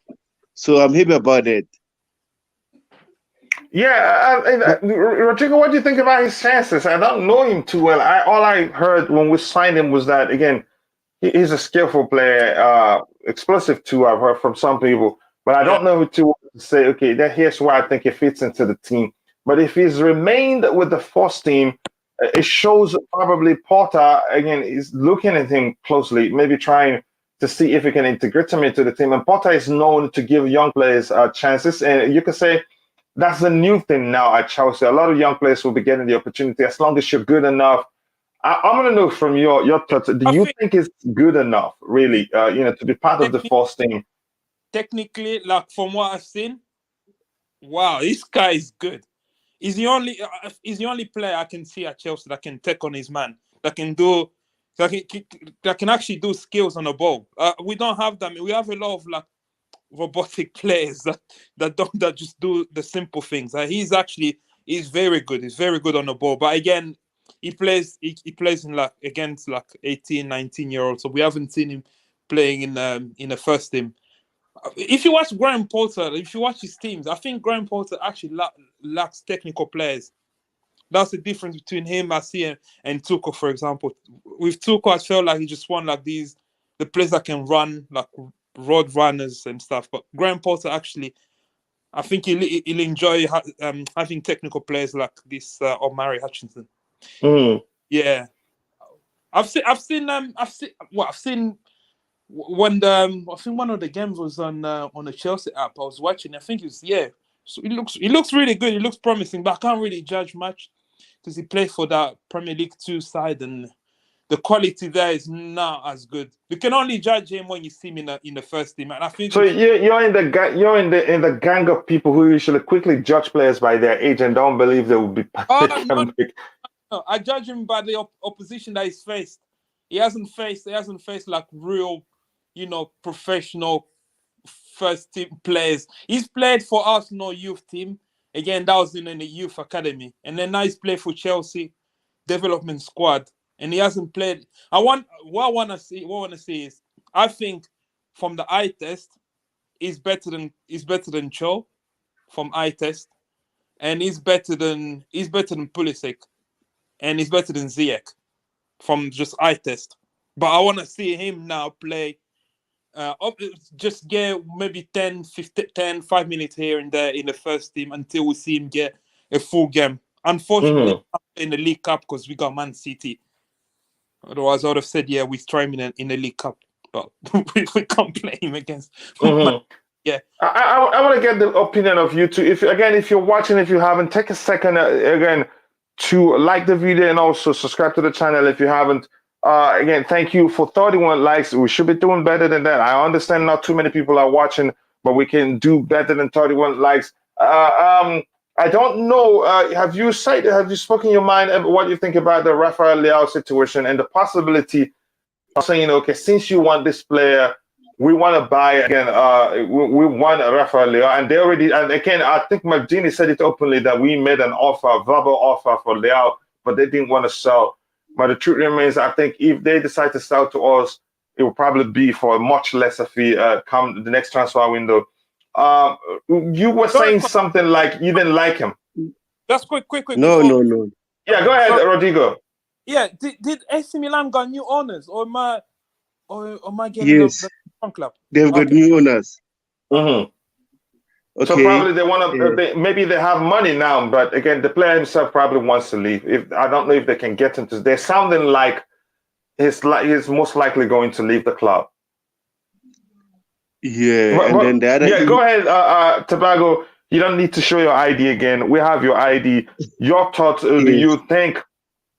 Again, you tell us why you don't like him, and again, how about the possibility of giving them the two players we're hearing that they again reportedly have Christian Pulisic and Hakim Ziyech on their radar to replace Rafael Leao if they end up selling him. So again, if they want those two players and they want to sell Rafael Leao, we say, okay, to get them, you have to sell this guy to us. But again, we must recognize the whole thing comes down to whether the player himself wants to come to Chelsea and all that, and other interests. Because like Rodrigo said, let's be honest, we like to believe that our club is big, but there are other bigger clubs, and we haven't achieved that status yet, to be rubbing shoulders with the big boys if you want. You go ahead, what you were saying. Okay, first of all, I like Rafael Leao. Okay, it's not like you don't like him. But again, when Chelsea buy players with huge price tag, they end up flopping or not doing well at Chelsea or not doing good enough. That's the issue I'm having. So also, that 150, 130, 120, 100 for him, for me, is too much for me. So Chelsea need to hire scouts that can do their jobs properly, so that with that price tag, we can buy 2 or 3 players rather than buy one player, end up not doing well at Chelsea. So yes, I love the player. He's technically good, but I don't want to buy players with huge fee anymore, as we did with Lukaku, Morata. You can name them. I'm sorry, I don't want that anymore. We need to change how we do transfer window. Remember, under Mikel Emiliano, we were so smart. Unfortunately, he's no longer our sporting director. After he left Chelsea, we've been reckless, buying players with huge money. They end up flopping. We didn't learn from that. We're still doing it. So I hope under the new ownership, we learn from that. So, but again, if Chelsea want to buy him, I'll be happy because I'm a supporter. Go ahead. Okay, you're still talking. Go ahead. Sorry. Yes, if Chelsea want to buy him. No, go ahead. You were still talking. Yes, if Chelsea want to buy him, I'll be happy because Rafael Leao is a good player, and I'll let go of Ziyech and Pulisic. Even if Pulisic is not easy because of what he brings to Chelsea. But if the coach and the owners want to let them both go, I'll be happy because they're not offering nothing at us anymore. So I'd rather let them go and bring Leao. Yeah, again, I'd rather let him go and bring in Leao. And again, Leao will be much cheaper again at the next transfer window. But the question is again, that the truth is the next transfer window, it becomes again it will have even lesser chances. Exactly. The lesser the chance of us signing him because all the big name players will come into play for sure. Already we're hearing the PSG and Manchester City want him. But I don't want to get into that a bit. While I'm still with you, Rodrigo, again, let me start with Rodrigo on this one. We talked about these two topics. I don't know if I still have them open or did I close them. We talked about, give me a second, it just went blank. Let me be sure it shows before I go back to that. We talked about, what was the first person we talked about? The situation of Edouard Mendy rejecting the current offer, again, what the contract offer that the club had on the table for him. To me, I argued when Roger was still here, I argued that shows probably the club, you could say, they don't value him that much. And from what we have, what's out there, we're hearing that the club the club is factoring his current form and all that. If in fact the club offered him something that he rejected outrightly, to me means that they don't care whether he leaves or not. Yes, he still has like about 3 years left on his contract, or 4 years. Let me be sure. His 2025, you can say 3 years left on his contract. What do you think? Are you concerned again about what do you think about his future at the club? It doesn't look like the club respects him. When we signed Mendy, it was meant to be a stopgap, wasn't it? Let's be honest. When we signed him, and then he had a one-season wonder. But I think he's done enough to stay with us. But go ahead. No. I'm just saying. If you go back, if we rewind, when we signed him, he wasn't meant to be. I think we signed him just a stopgap because Kepa was really, really awful. We had to get someone in. We have to get any goalkeeper, any decent goalkeeper. But now we signed him. I think now this decision has to be purely on Graham Potter. Can he work with Mendy? If he can't work with Mendy, I think we should cash in on Mendy. We should, yeah. He's a good keeper, but if he's not gonna fit with what the manager want to do, I think it's time to let him go. He can't. It's not. I don't think Mendy will improve the areas that we complain about. Like if his footwork, that's never gonna change. Is he really bad? I've said this before, especially when Roger was still on the panel. Is he really bad with his? Yes, very bad. He's very. Most of his go ahead. Most of his errors that have led to goals, and I really has nothing to do with his feet. They are. Not all of them. Actually, near post, he considered goals in the near post. In the West Ham one, he literally punched into his goal himself. Coach, remember in the West Ham game, the penalty that we conceded, that's because he didn't want to kick the ball out straight away. We conceded penalty. In the what game again? Even the Everton game and the Lampard, if we won again, we lost 1-0. The Leeds game. Yeah, the Leeds game. No, that's recent. I'm trying to take him back. A few. The Real Madrid game. Yeah, the Real Madrid game. Yeah. So there's so many games. Even sometimes we don't come. Even in the Villarreal game, he literally kicked the ball to the Villarreal player. Lucky he did a brilliant save. I have to give him that. In the Super Cup, we could have conceded then. So in every game that you watch, Mendy distribution is a problem. And if you want to play a game where your goalkeeper is involved in your build-up phase, I mean, it's not necessary in football to have a goalkeeper that's involved in build-up phase. But if it's the manager philosophy, then I think it's time for Mendy to. It pains me to say this because I think Mendy is a really good keeper when it comes to shot stopping. But I agree with you. Then he has to go, and on top of that, that's a mistake of the old regime with Kepa. Because how can you justify? How can you tell Mendy, who's your number one keeper, that we can't give you the same contract as the guy that sits on a bench? I mean, you can't justify that. I know you can say, "Oh, your performance haven't been good," and he will turn around and say, "All right, but I'm still playing. Why aren't you playing the other guy then?" So it's a very tough spot. Maybe they need to come to an agreement. Either we can't give him as much as Kepa because the Kepa one is a mistake. We can't do the same mistake again. So I think we have to sell him. Rodrigo, yeah. Wait. It's not a mistake. If you can check how much, I'll just name 3 goalkeepers. How much Liverpool goalkeeper earns? How much? How much? Who is that? Black ends. Okay. Yes, and then even Navas at PSG is not playing. He's earning a lot. So it's not about earning. It's not about what he said before. The philosophy of the manager. If the philosophy of the manager doesn't favor Mendy, we should let him go. Also, but Tobago, the problem I think. The problem is he rejecting the contract. That's the problem we have here. Because if he accepts the contract that Chelsea is offering him, I think Chelsea are okay to keep him. But I'm not okay to keep him. If he's done to me, I think it's time to let him go. Yeah, it wouldn't make sense. I think I agree with you. But go ahead. I'll let you finish before I come in, Tobago.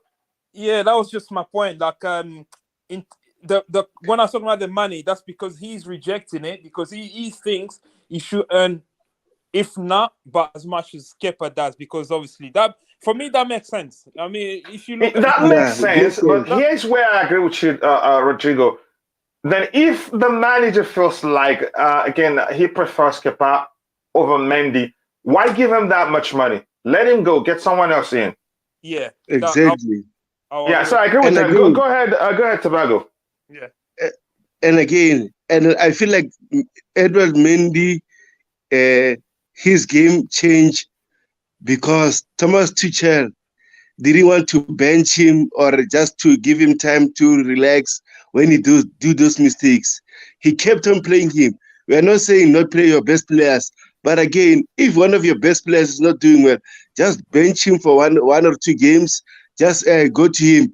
Are you okay? Are you willing to play again? Did you solve what was happening around you? Because Mendy keep on doing the same mistakes.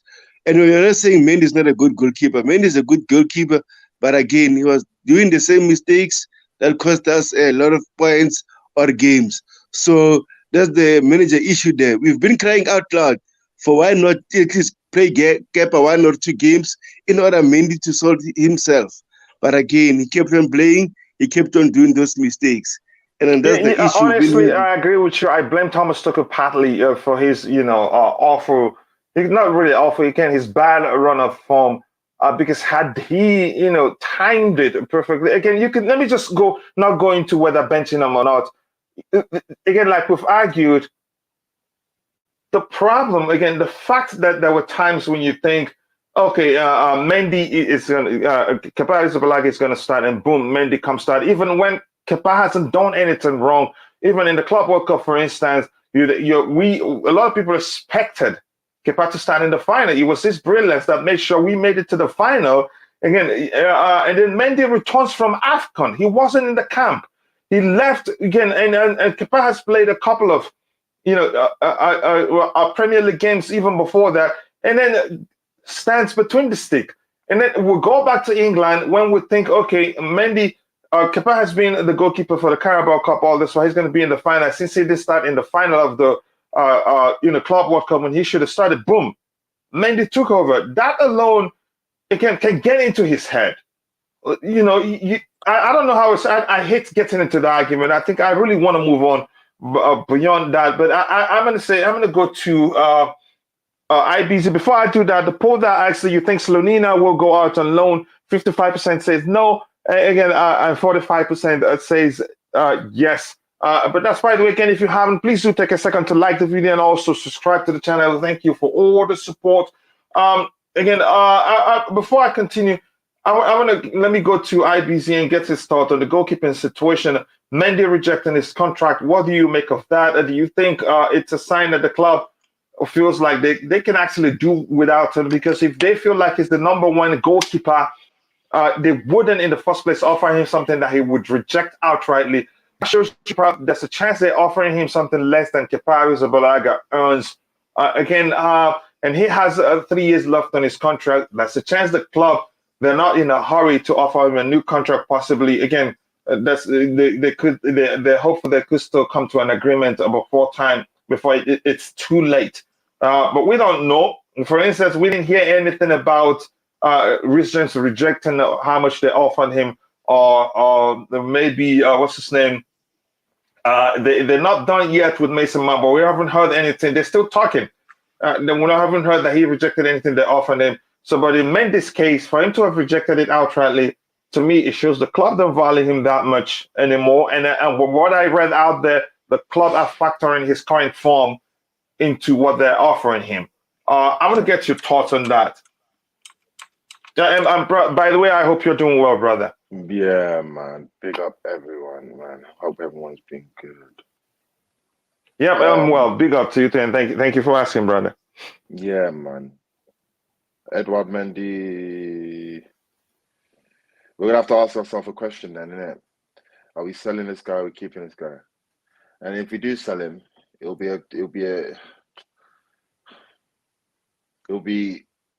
very naive and very ignorant to do so without bringing in a replacement off the basis of form.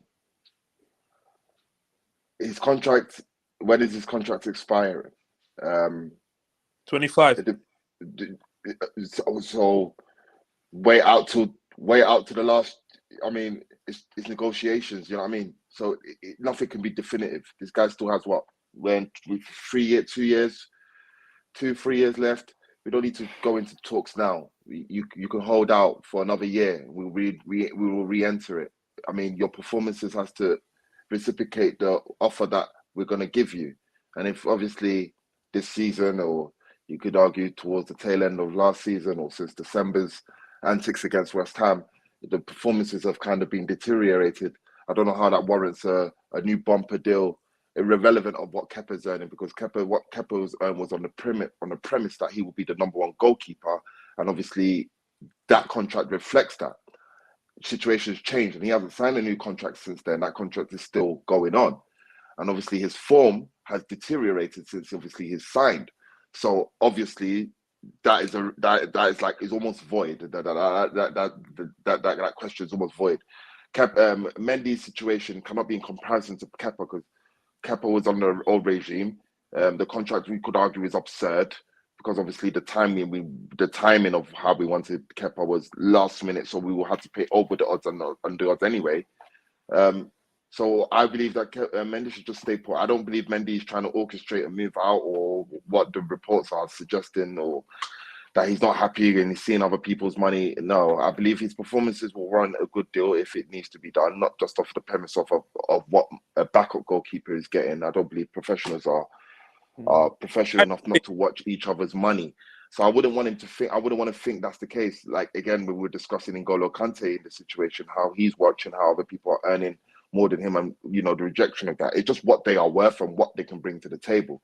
I think in Mendy's case, you have another year or 2 years to show that you could be earning more than what you are right now. So I don't think that should be a worry for anyone right now. Selling him, if you're going to sell him and pull the plug, that would be very reactionary, very, very reactionary. And you have to. But what if, just quickly, my brother, what if the case is this? Again, Potter prefers Kepa to Balaga, and he makes that clear to Todd Boehly. This is my first choice goalkeeper. I hate using that term, by the way. And Mendy refuses to take a pay cut, and the club plans to bring in Slonina, and we still have Bettinelli. It wouldn't make business sense to still give him something that measures Kepa Arrizabalaga salary. I understand. You see this new goalkeeper that you mentioned. Sorry, this new goalkeeper mentioned. I don't want to be that guy in it, but I don't want us to be too over optimistic, like the way we were about Levi Colwill, or how these saying that these guys are ready. Let's put a spade a spade. I don't think this guy is ready for Premier League intensity yet.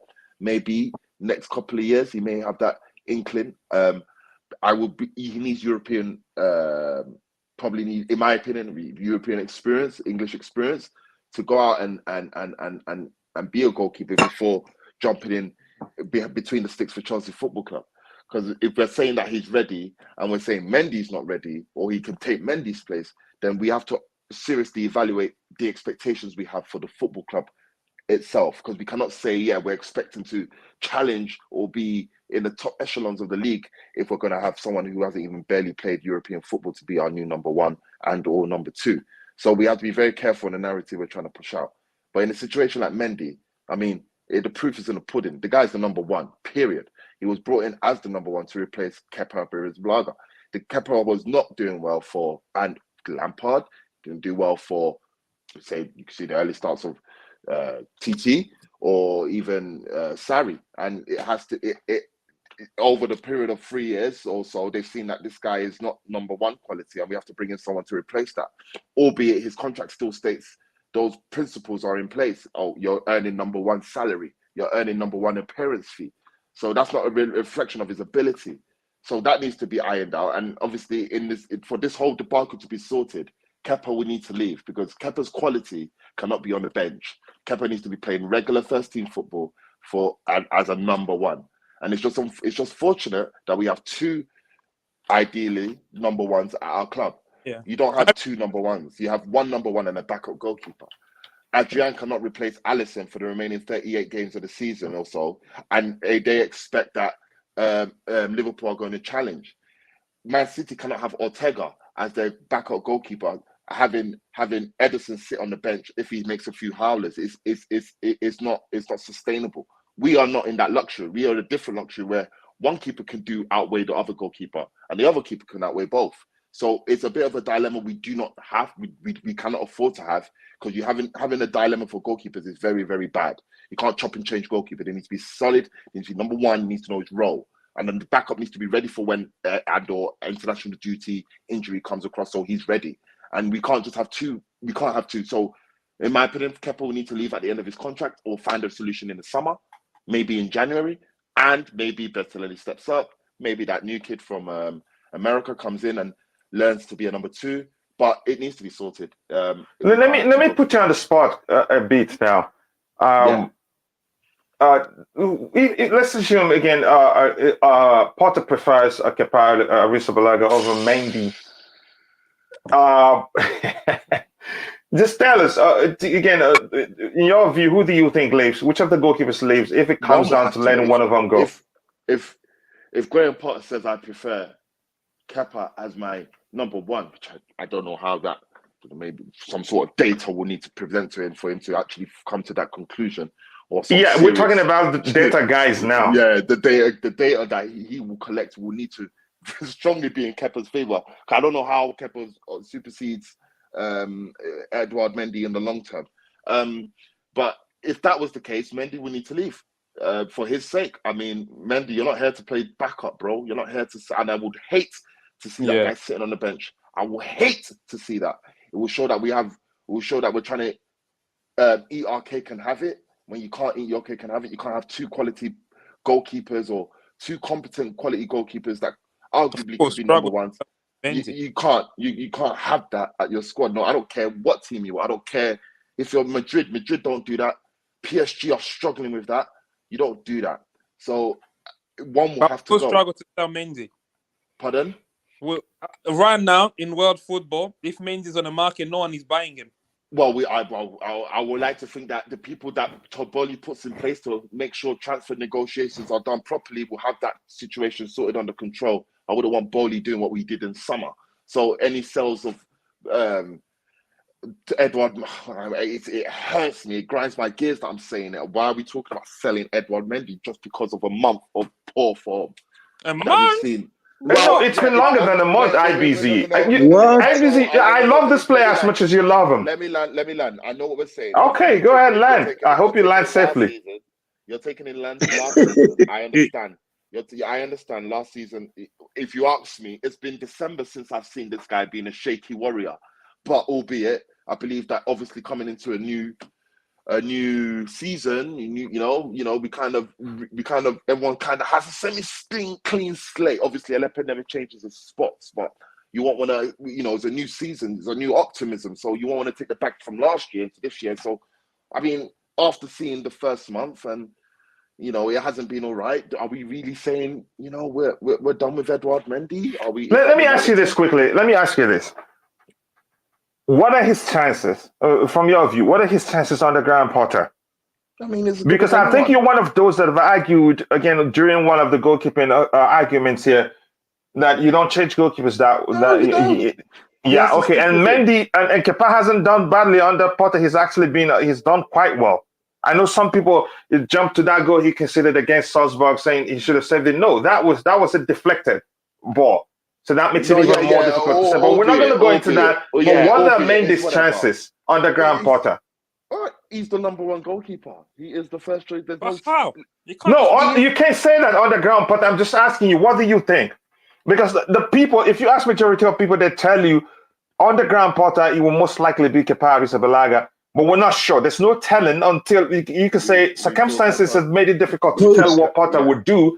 He was injured before Potter came in.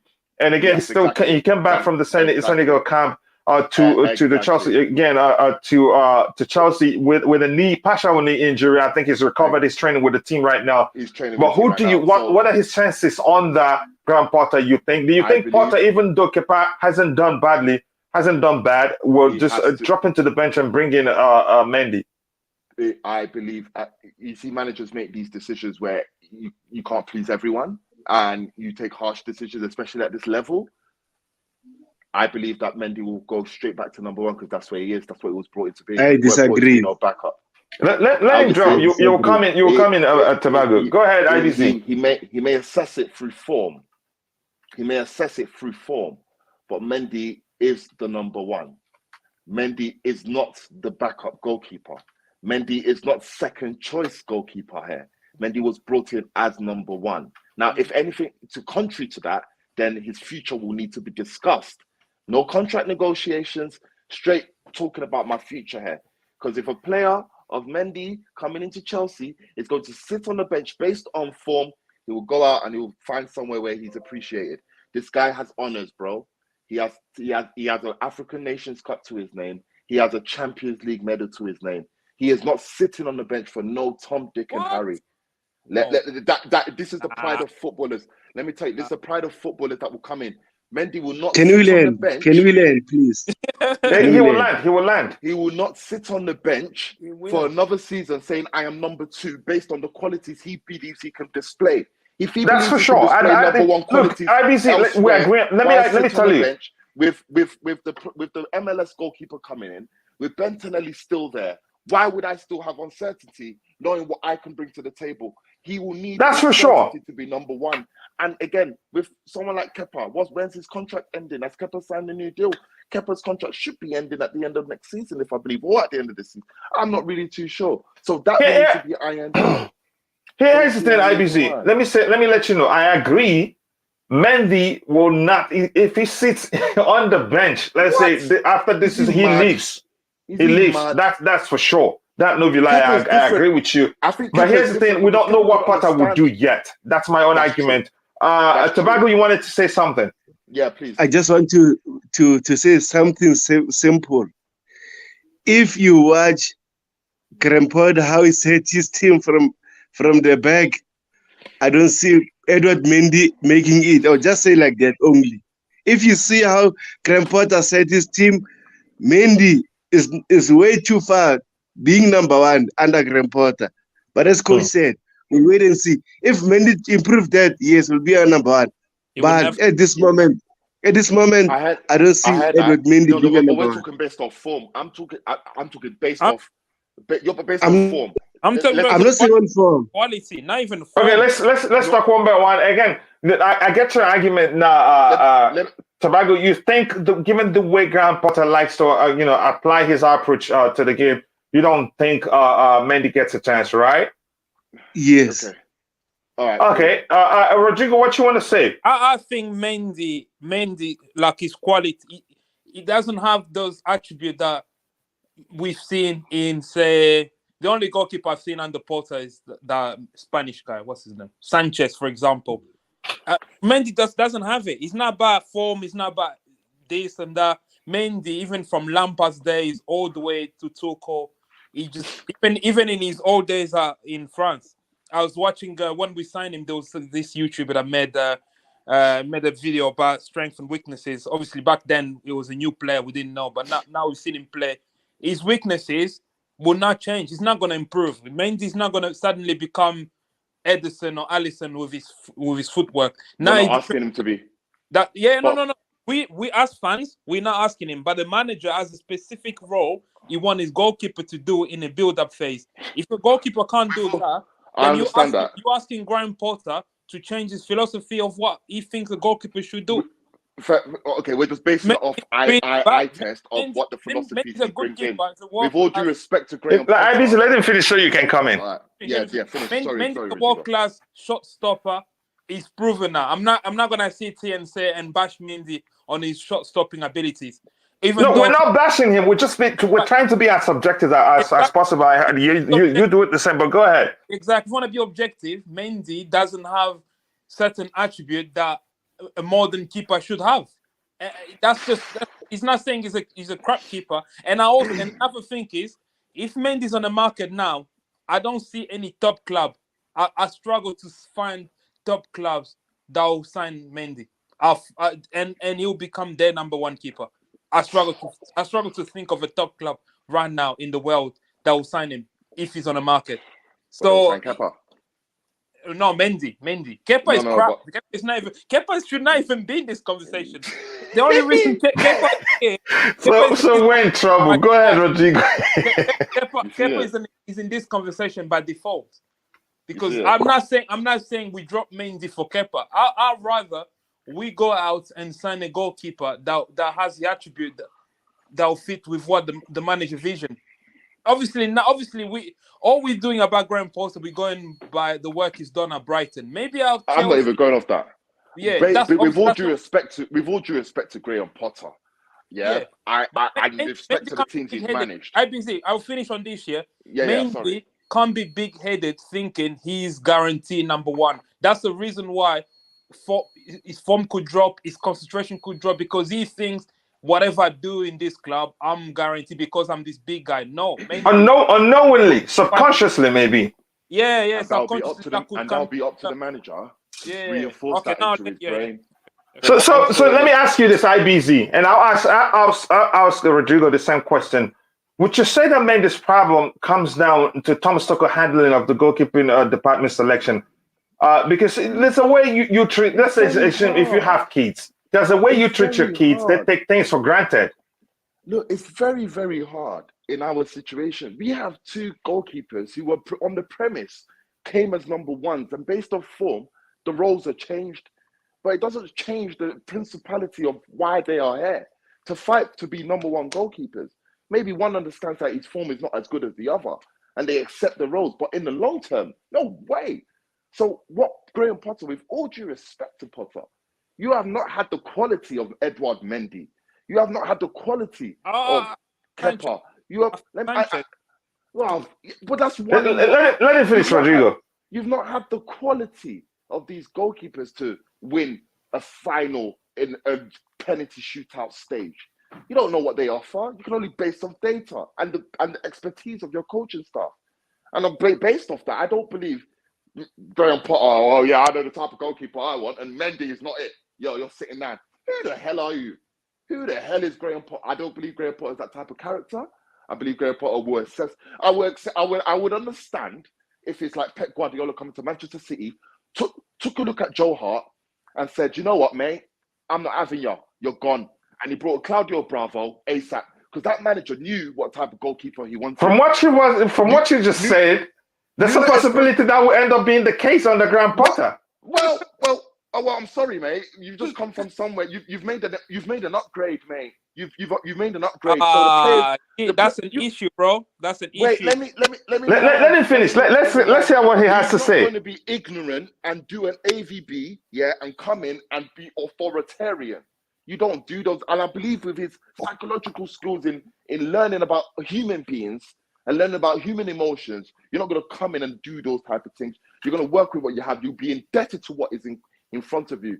Because like you've mentioned, it's a privilege or honor to be from where you were to here. Maybe after a year, maybe you're part of the furniture. Maybe I could see you asserting yourselves and being more ruthless to players, but I don't see that right now. I believe the guy is still learning the trajectory. You know how about this, IBC? How about the argument that, now circumstances has made it what it is right now. Circumstances has led to Mendy being between the sticks in the absence of Mendy, given that Mendy had an injury, again, before Potter came in, and Kepa has started between the sticks for us and hasn't done badly. How about that situation, again, and the fact, I think you're one of those that argued you don't change goalkeepers like that. And distribution-wise, Kepa has actually done well. He's shown, his brilliance as a sweeper keeper.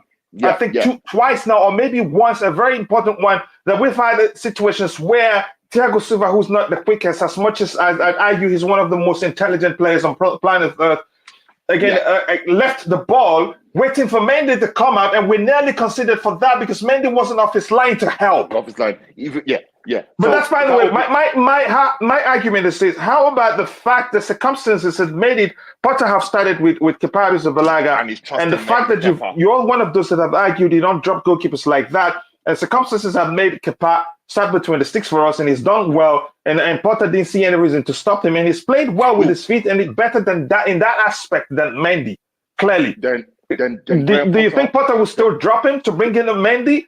And Potter have said clearly it's a clean slate for everyone. So I wouldn't say any of the two goalkeepers is the number one until we see what Potter does. With that principle, you will need to be firm, have bollocks, and accept that Kepa will be my number one. You can't chop and change. You're gonna have two. You got a key position. You're gonna have unsettled players. There needs to be definitive mindset. So yes, Graham, if you've seen what you've seen from Arrizabalaga, seeing that this guy has shown me, and like Ten Hag dropping Maguire, dropping Ronaldo, and winning games and still keeping that formula. Being like, why are you dropping Ronaldo and Maguire? But in this situation, you drop Mendy. Kepa gives you performances. That's going to have to keep going on if you really want to double down on it and make sure it is the case.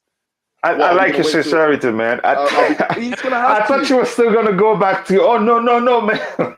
No, but he's going to have to. Mendy starts. My point is, whoever you put there.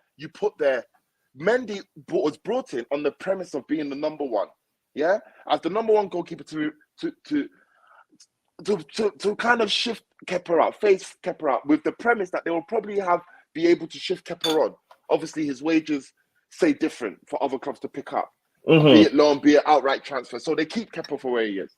Mendy puts on brilliant performances, shows why he's the number one between the sticks, and obviously now Kepa's phased out. Kepa comes on for cup competitions like most backup goalkeepers do, and does well. So now we scratch our head saying, "Oh, hang on, this player was actually good for us. And why do we bench him?" And then we wait for a mistake, and we go off that good performance from Kepa, and we now justify it for him to come back into this team. So those are the chopping and change we should be doing. And if we're going to do that, Kepa will be the number one. If we're going to be definitive, the definitive will need to be definitive. If Kepa is the number one, Kepa will need to be number one till God knows when. Yeah, Mendy, know the role. Mendy, it is what it is. New management. Until you get a chance, prove yourself again. If you start doing well, then you stay there. The manager don't rate you like that, Mendy. Boy, the manager's not seeing it. In my case, that would be so like, oh my God, like Graham Potter, who are you to do this? But he's the manager. This is why he's getting paid to make these decisions.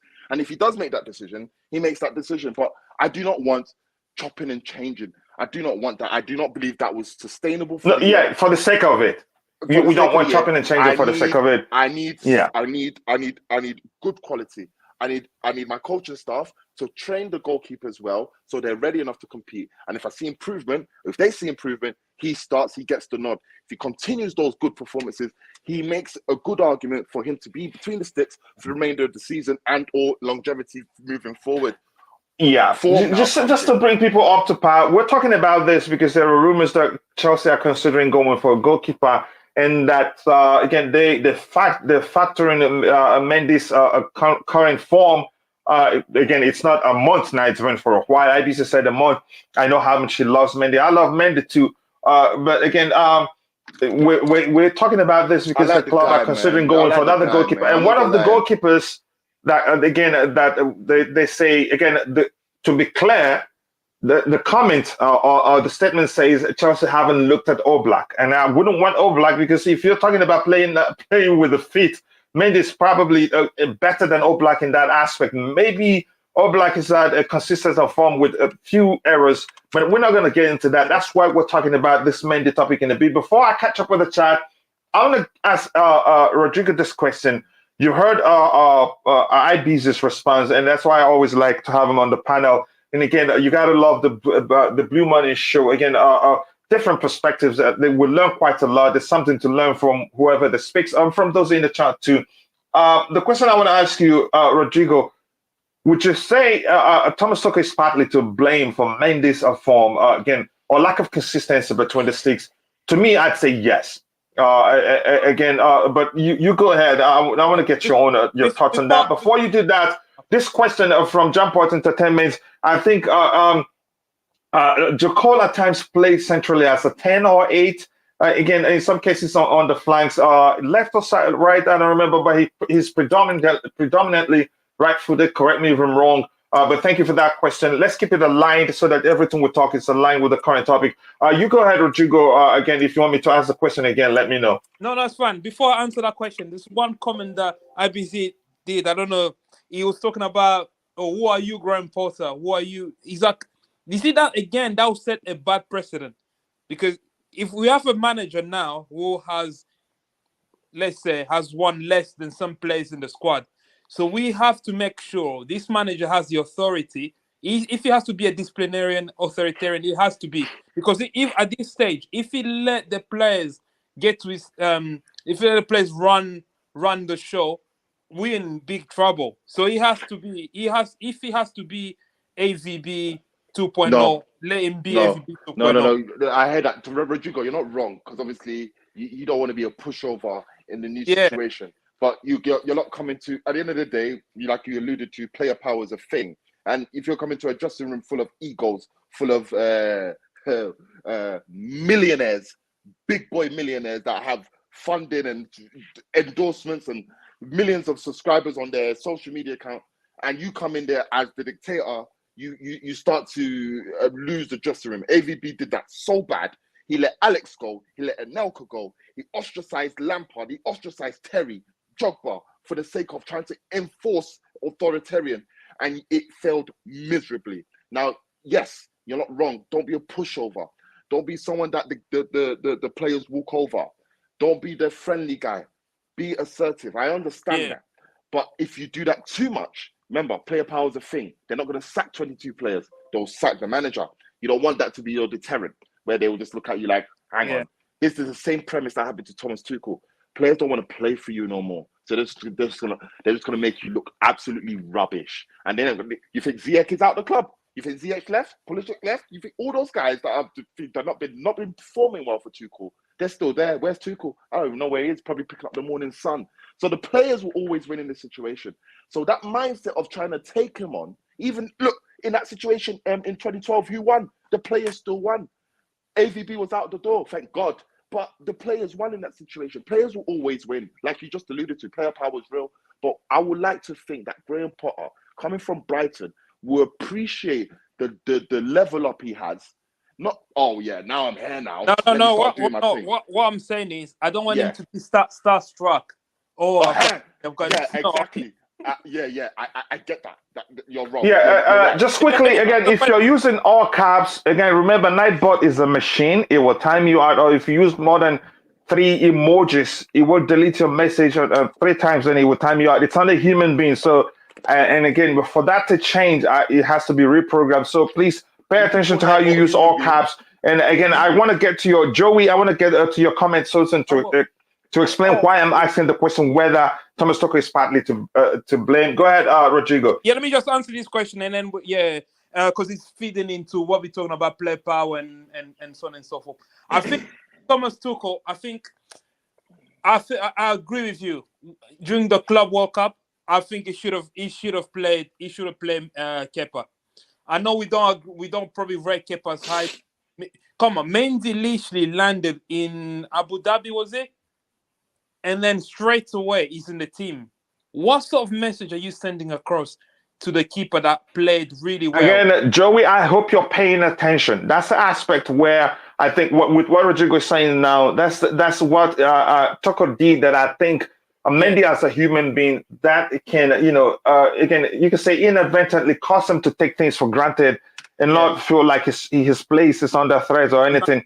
And So again, if you're paying attention, sorry, again, it looks like a Nightbot timed you out again because you're using all caps. I can't change that right now. But my point is that's where Thomas Tuchel comes into this conversation. Go ahead, Rodrigo. Yeah, and then follow that in the League Cup final, which was a week later. And then didn't he bring Kepa off the bench in a penalty shootout? And then obviously you've already affected his confidence in the week before in that Club World Cup final, and then you bring him up in the last minute, try to save penalty. Maybe he wasn't ready, and then he didn't save any penalties. So from probably still disgruntled because if you ask him, he'd think that Mendy having started between the sticks and the Club World Cup final, that he's most definitely will start in that one. You can say his penalty stopping heroics helped us reach the fight. It got to that stage. Again, it happened again. But go ahead. Yeah, because I feel like if obviously now we're talking in hypothetical now, I feel like if Kepa did play that final, we would have won anyway. It doesn't matter who was in goal because the other team didn't really attack that much. And then that would have built his confidence. And then going to that League Cup final, even if Mendy started, because at least you say, right, Mendy's had a week to train for that game. Because I was like, you can't just come from AFCON I think he just landed 2 or 3 days before the final, and then straight away he's in the team. And then when we saw Mendy struggling, Mendy played games after game after game. We're like, come on, this guy needs a rest. Even if you could use the excuse of resting him. Now the question is, you don't drop. You know, when a goalkeeper make a really big mistake, usually manager don't drop them the next game because that makes the situation even worse. You could play him the next game. Maybe you drop him the game after that. So, for example, after make that mistake against Real Madrid, maybe I wouldn't drop him straight away after that. I guess he had to play against Madrid again in another leg because he was a game after. Fair enough, we couldn't drop him those 3 games. But he could have found time in the season, even towards the end of the season, when the games didn't really matter. He could have rotated him. I feel like Tuchel, that's one of the things that I felt like if I had something to criticize Tuchel on, it would be that. Like he didn't handle that situation the way I would have handled it if I was in his position. Again, he's a big boss, so who am I to question that? Yes, I do blame him partially for the whole thing. I'm not saying again. His handling of the selection process, could have made the other one take things for granted. We criticize that, but it's hard to drop a goalkeeper, especially after they've made a mistake, because then how you do it? If you drop him, how is he meant to correct? Because goalkeepers, right? They don't get a confidence in training. I mean, training is different to game scenario. For every player, for all players, of all the departments in the 11, not just the goalkeeper department. Yeah, so you have to give him a chance to rectify in another game. So maybe if he makes a mistake again in that game, then you drop him. But in the Madrid scenario, I was thinking, you should have dropped him then. Then I realized we played Real Madrid, Premier League game, and then Real Madrid again. So there wasn't enough time to drop him. Here's how I would have done it, Rodrigo. Yeah. In a way that he won't feel like, I'm being punished. Even though he'd still realize he's being punished, he's being disciplined. I think it's a better language. Will be in the games where just let him know. Just find games where he hasn't made a mistake. Bring in capacity. Take a man to a break. Discipline for making a mistake. Exactly. So discipline, not because it's happened consistently. There was a time I and Matt Zivoy was the only one of those people arguing that he's averaging a single mistake, serious mistake per game. If you get the chance, just bring in Kepa, show him that Kepa, not making it, not after again a very obvious mistake. Just find a space between where he's done well. Bring in Kepa, show him that this guy is capable of starting. He'd know that this is probably because some mistakes he made the other time, but don't bench him immediately after, again, a very, very obvious mistake, like the howler against the last game he played, or what game, I don't remember what game exactly. But my point is, find a way to show him, look, there's someone else on the bench that can come in and do a good enough job, and if not, an even better job. That will help him. Like Nick Blue, he's argued on this panel here, for his own good. I like him for his own good, and I'm not one of those arguing he's not good with his feet. I think he's good with his feet, but maybe not as good as a Kepa, but something is off. Again, I want to catch up with what we have in the chat, and then we can just move on from this. Go ahead. Now Nick Pope is not good with his feet. Now that's someone that's not good with his feet. I don't see Edouard Mendy bad with his feet as per se. Something is just off. Something is off, and I feel it was just a bit of concentration and a bit of composure. That's all. I think he's just a bit erratic. That's all, and that can be managed through composure. Just know it's not that deep and calm down. And I think it's just erraticness, like the goal where he played it out and then we gave it away and he scored. Which one was that one? Remind me, was it against West Ham? And in some cases, you could argue overconfidence in terms of trying to hold the ball, hold off the player. Yeah, you could say that's the case. He's tried to play with his feet a few times, and he nearly got caught out last season. I don't know if you recall. There was one where it just went past the line. I'm laughing because Rodrigo would be going, "What the heck are they talking about?" Go ahead, IBC. I want to cut up with the time so we can move on from this topic. Yeah, really, but what I'm saying Oh is my like, bro, God. if we really wanna say drop Kepa or drop Mendy or whatever, we have to be careful who we wish for before we get someone like Danny Ward that plays for Leicester. Have you seen that goalkeeper? Like, listen, guys, we got a goalkeeper, guys. Let's try and support these guys, man, to get them better and back to the best they are.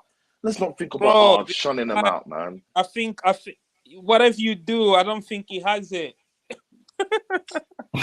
Bro, all right. Let me catch up with the chat. Let's move on from this particular topic. We still have more. We still have to talk about Bellingham, chances of Chelsea signing Bellingham, Nkunku, and again some update from Liam Lane that I'd like to share.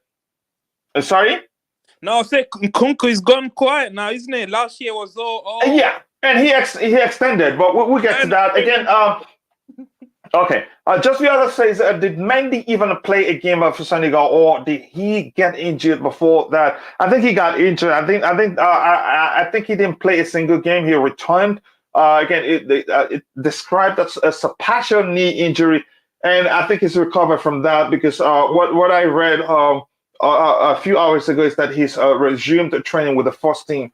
Again, that's not to say he's ready to start against Crystal Palace on Saturday. Mendy is better than Kepa. Kepa gets too shaky under pressure.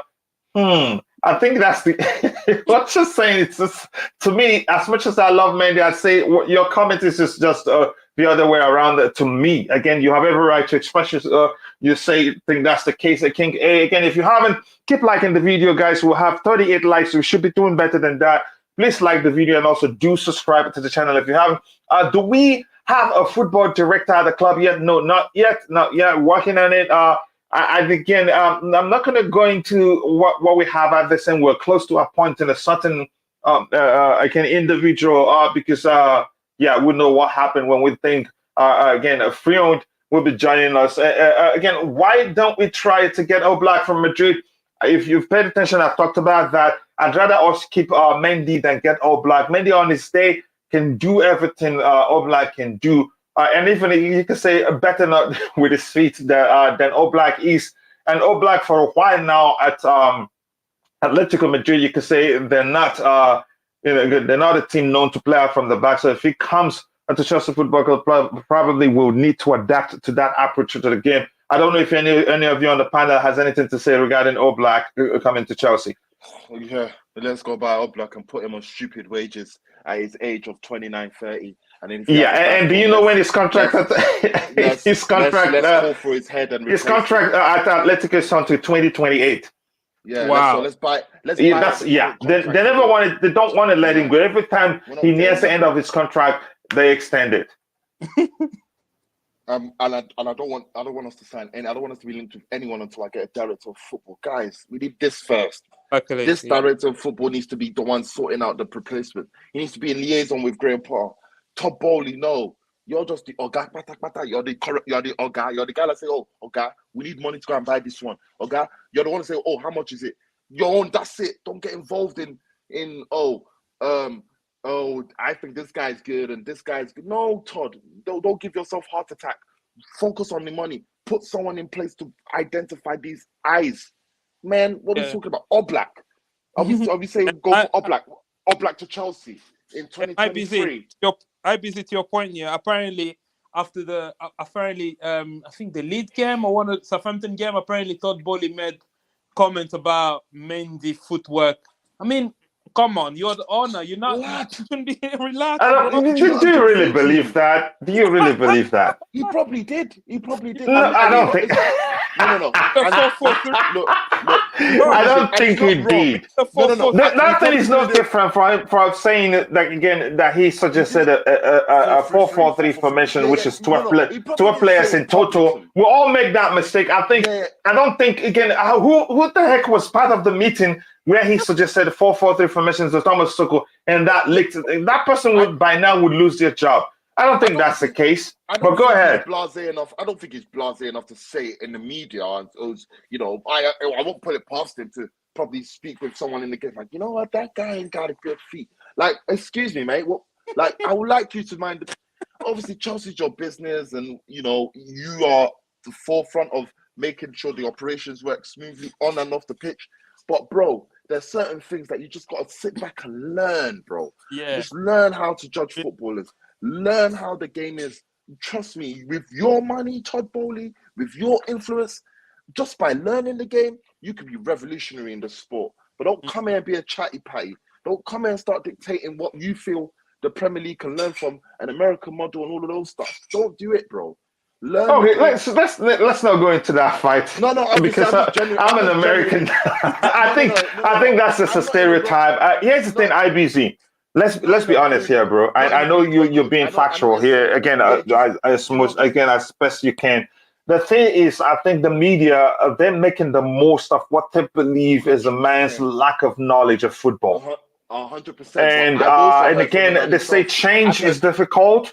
And you can say that applies to this particular situation. The man is suggesting things he thinks that if the Premier League starts, or if the footballing will start doing, they'd make more money. He's a businessman. Yeah. No. Carry on, do that. But I believe you need to put things down first before you put ideas to the table first. Like, sort out your director, sort out things at home before you start putting ideas.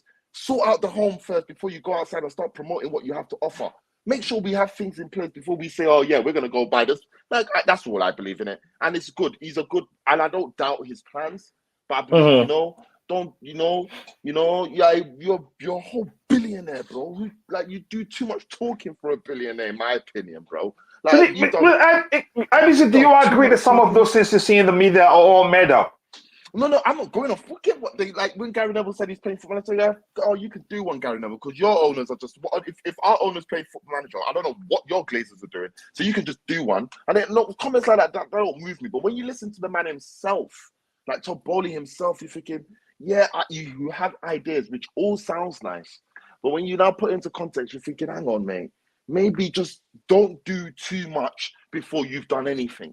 Just take it at a time, and it will all fall into place. And again, maybe it's different from the basketball, baseball, and NFL model. But in the Premier League, you got to put things in place before you. I don't know, And I would like to imagine he's got that. I know we're in good hands. I don't have any doubt about that. But I don't want him. But you have other concerns. The only I don't want it to be looked at as a joke. Man, before he's even let me catch up with the chat. I think quickly we'll switch topics. I will go through the update that Liam Lane sent me again. Then we go to again Nkunku. I want Bellingham to be the last topic we discuss. Frank Obi, my Niger brother, says, frankly speaking, Mendy is still good and have done enough to reward him with good contract. But here's the thing. I'm going to say this again. If by any chance, again, the numbers, people have worked their numbers and they feel like Kepa is a better choice, and Slovenia coming in January, they probably say, okay, why offer him anything close to Mendy or even to Kepa or more bigger salary than Kepa? Let's just let him go if Potter prefers the other man. That's just my opinion. Again, I haven't spoken to Bowley or Potter. Again, we have to jump on entertainment. The bigger brother says we have to consider Mendy's age. Again, for goalkeeper's age, it's nothing. A goalkeeper's age like fine wine. The older, the better. Again, that's me, and I think a lot of people can agree with me on that one. I was hoping again that was a bloomer that will grow during his studies. So that also affects his game time. Goalkeepers for age, I don't think that's the case. Joey Hackray, like I told you, sorry, Nightbot timed you out. Like I told you, it's a machine, it's not a human being. Avoid using three emojis, three at a time, and avoid using all caps so it doesn't start looking at you. Under Tuchel, Mendy was not number one, but under Graham, Potter, Kepa number one. That's simple. Your form will make your decision. You could argue that, but sometimes like I said again, I think IBC himself has said that here. It's not easy to drop a goalkeeper when they're doing well. Mendy's form has dipped dramatically. That's why Kepa is playing now. Not necessarily. I think circumstances again made it so. Had it. You could say made it so because Kepa Mendy got injured and was still out when Potter took over. So that now even if he's recovered before Potter took over, you could argue he hasn't recovered fully and needed more time then. That gave Kepa the opportunity. Kepa had the opportunity to come in between the stick and has done quite well. That's how I see it. Sell both and buy another number one. Problem solved. It sounds that simple, but I don't think it's that easy. Bottom line, it's again, if this is even a discussion, then you see Mendy is not at level to let Kepa back into the conversation.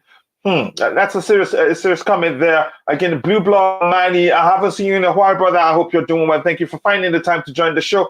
Mendy will not be considered as number one by Potter because of the age difference. No, age. I'm going to say this to you again. When you're talking about goalkeepers, they don't run too much. Age isn't as again an issue. The older actually, the better. Experience does a lot. Again, for goalkeepers, both are exceptional players that both have great achievements. But if Mendy at his age don't mention consistency, okay. Again, it says I don't see him starting on the Potter. That's what you think, but we don't know what Potter would do yet. Again, Kepa has been there. He hasn't done it. He hasn't put a foot wrong. You could argue. Let's see what happens again in the coming weeks. I love Kepa in goal. I love him too in goal, and I love Mendy. Again, both keepers have something they do better than each other. If you're watching, please take a second to like the video and also do subscribe to the channel if you haven't. Thank you for the support. Again, I appreciate all that. We're at 41 likes now, but we can do better than that. Again, I get your concern, and I hope you were paying attention when when we explained how we think. You could say Tuchel didn't help Matters either. You can say he made Mendy feel like he's indispensable or undroppable, if you want to phrase it that way, which can cause a problem because he's a human being. That alone, you can say there's a term for it. There's a term I'm looking for that can make him not to, because his place is not on. It's not on the thread. Again, he will. What am I looking for? I just went blank. But if that time comes to mind, I'll use it. Again, he doesn't feel threatened, which means he will not be 100% subconsciously because his place is not on the thread. That's how I see it. Again, here we have yes, people keep liking the stream if you haven't. It says the Queen of the House, like the stream and also do subscribe to the channel if you have. Thank you for all the support. Honestly, I think a Bali is a madman. I would never fire a lot of stuff came up, and even I started to think maybe again in a relationship, if you feel like if you're in a relationship and it's things that you've seen, which shows you that you and your partner compatibility issues. Again, if any surfaces, you better letting go. In this case, you could say communication. They argue was is very important to them, and they don't have that with Thomas Tuchel. When they call meeting, he sends his subordinates to go represent him in the meeting and all that. But I would not sure. I don't know if that was again. If it doesn't work, just let the man go. I don't feel for Tuchel because he gets another job as soon as possible. It doesn't. So we move on from that one. Again, says have to head off now. Okay, yep. Again, enjoy your granddaughter. Stay at your place. Again, thank you very much, family first, and thank you for finding the time to join. Our players was on fire in the England versus Germany game. Yeah, you could say it's a Chelsea show. You could argue that Germany. Again, but Havertz's last goal should be enough to silence the critics if it's going to improve as a striker. Maybe again, if he replicates that form when he plays for Chelsea, that's when that comes into play. Again, Obina David, thank you, and thank you for joining us. If you believe the 4-3-3 Rutmo, then probably he suggested that too. But I think it's all nonsense. They're just making the most, you can say, of the man's what the perceived ball is again a lack of knowledge of how football works and all that. Good morning to you, to Dan. Again, a big fan that just woke up. How you guys doing? We're fine, and I hope you're fine too. Thank you for finding the time to join. I pray Bali don't make me regret him again. It's saving us again. Do you guys say anything about Bali changing the? No, that's nonsense too. You don't believe all those things again. branding isn't that simple. It's a complicated process, especially when you're talking about an entity such as Chelsea. Again, Chelsea Football Club. Yes, complacency is the word I was looking for. Thank you very much again, my English teacher, and the one that likes to put me on the spot or shame me. Well, I'm just kidding, but thank you. That was the word I was looking for, really. Here, again, yeah, I'm all good. Okay, thank you very much. Nice to hear that. And PJ Kelly said Mendy is great goalkeeper and Kepa is excellent as well. Making one of them feel indispensable is totally wrong. Exactly. That's where I begin. That's where I blame Thomas Tuchel a while. He didn't help Mendy's case. For Mendy's own good, I think he did it the wrong way. And again, and a lot for complacency I've seen with Mendy lately. Thank you very much, PJ Kelly. Thank you for kindly saying that. That's a delicious comment, by the way. And if you're watching, if you haven't, please take a second to like the video and also do subscribe to the channel. We move on now to this update. And when I come back, again, we'll go to talk about Nkunku. And then we'll round off with Jude Bellingham. Again, we keep dreaming of thinking we'll be able to sign him. I think it's going to be really, really difficult. Here's the window that I'm looking for here. Just give me a second. I think it's this one. Let me see. Is that the one? Sorry, guys. I have to open it now. Then I'll come back to you guys. But again, anybody has anything else? I try to get that one. My issue sorted out here. Well, Bellingham will be a good signing. Yeah, next time. Don't give it away. We're not at Bellingham yet. The last topic. Sorry. No, but okay. You're good. Let me just come in with this one here. Yeah, go ahead. Yeah, with the I believe what I think I believe some of the stuff they say about Bolly. This guy talks too much. Like IBZ said, you're a billionaire. You shouldn't be talking too much, bro. You shouldn't be talking too much. How do you know he said anything? Come on, look at him.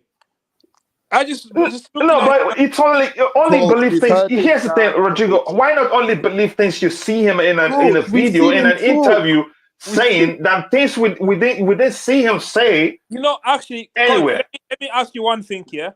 When we used to sign players under Roman. We signed so many players. When have you ever seen Roman putting a statement on any player that we sign? This guy, every single signing, he has to put a statement out.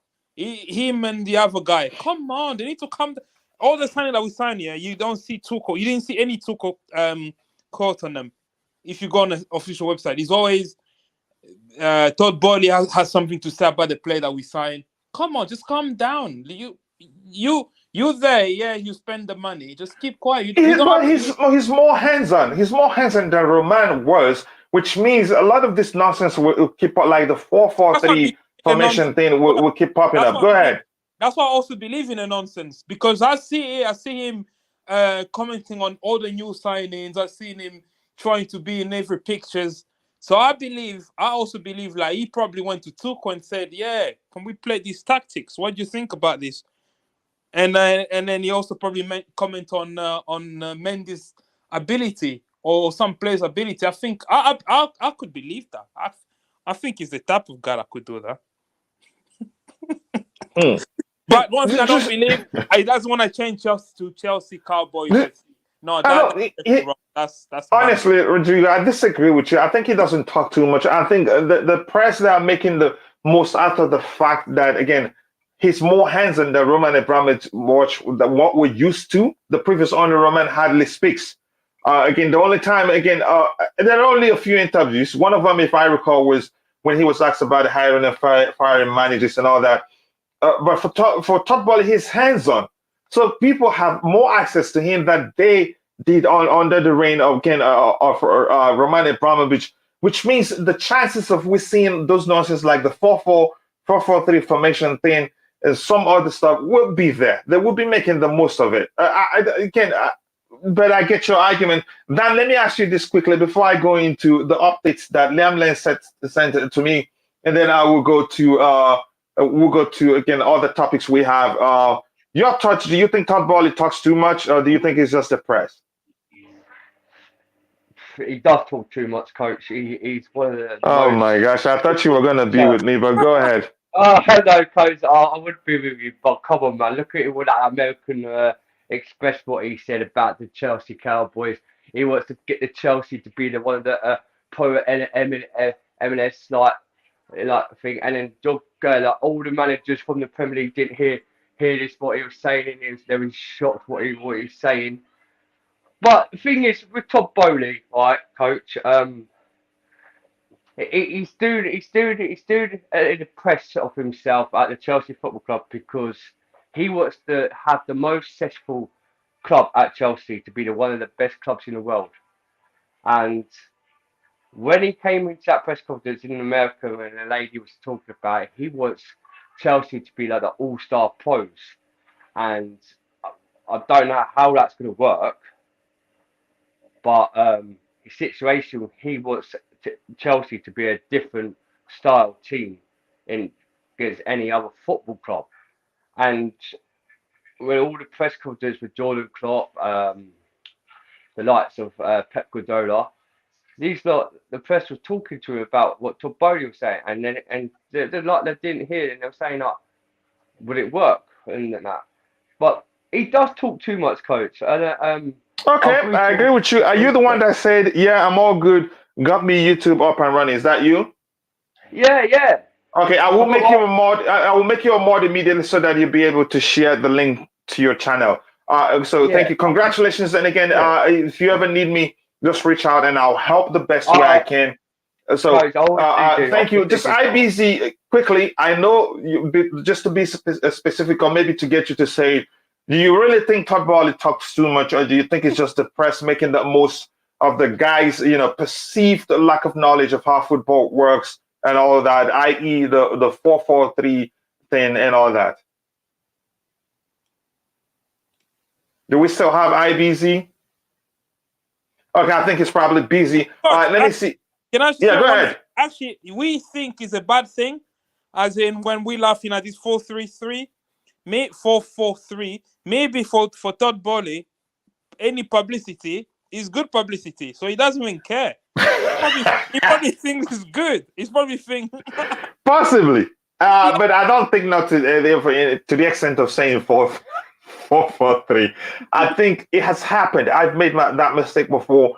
Again, even the most, you could say, popular pundits have made that mistake before. It's easy to make that mistake.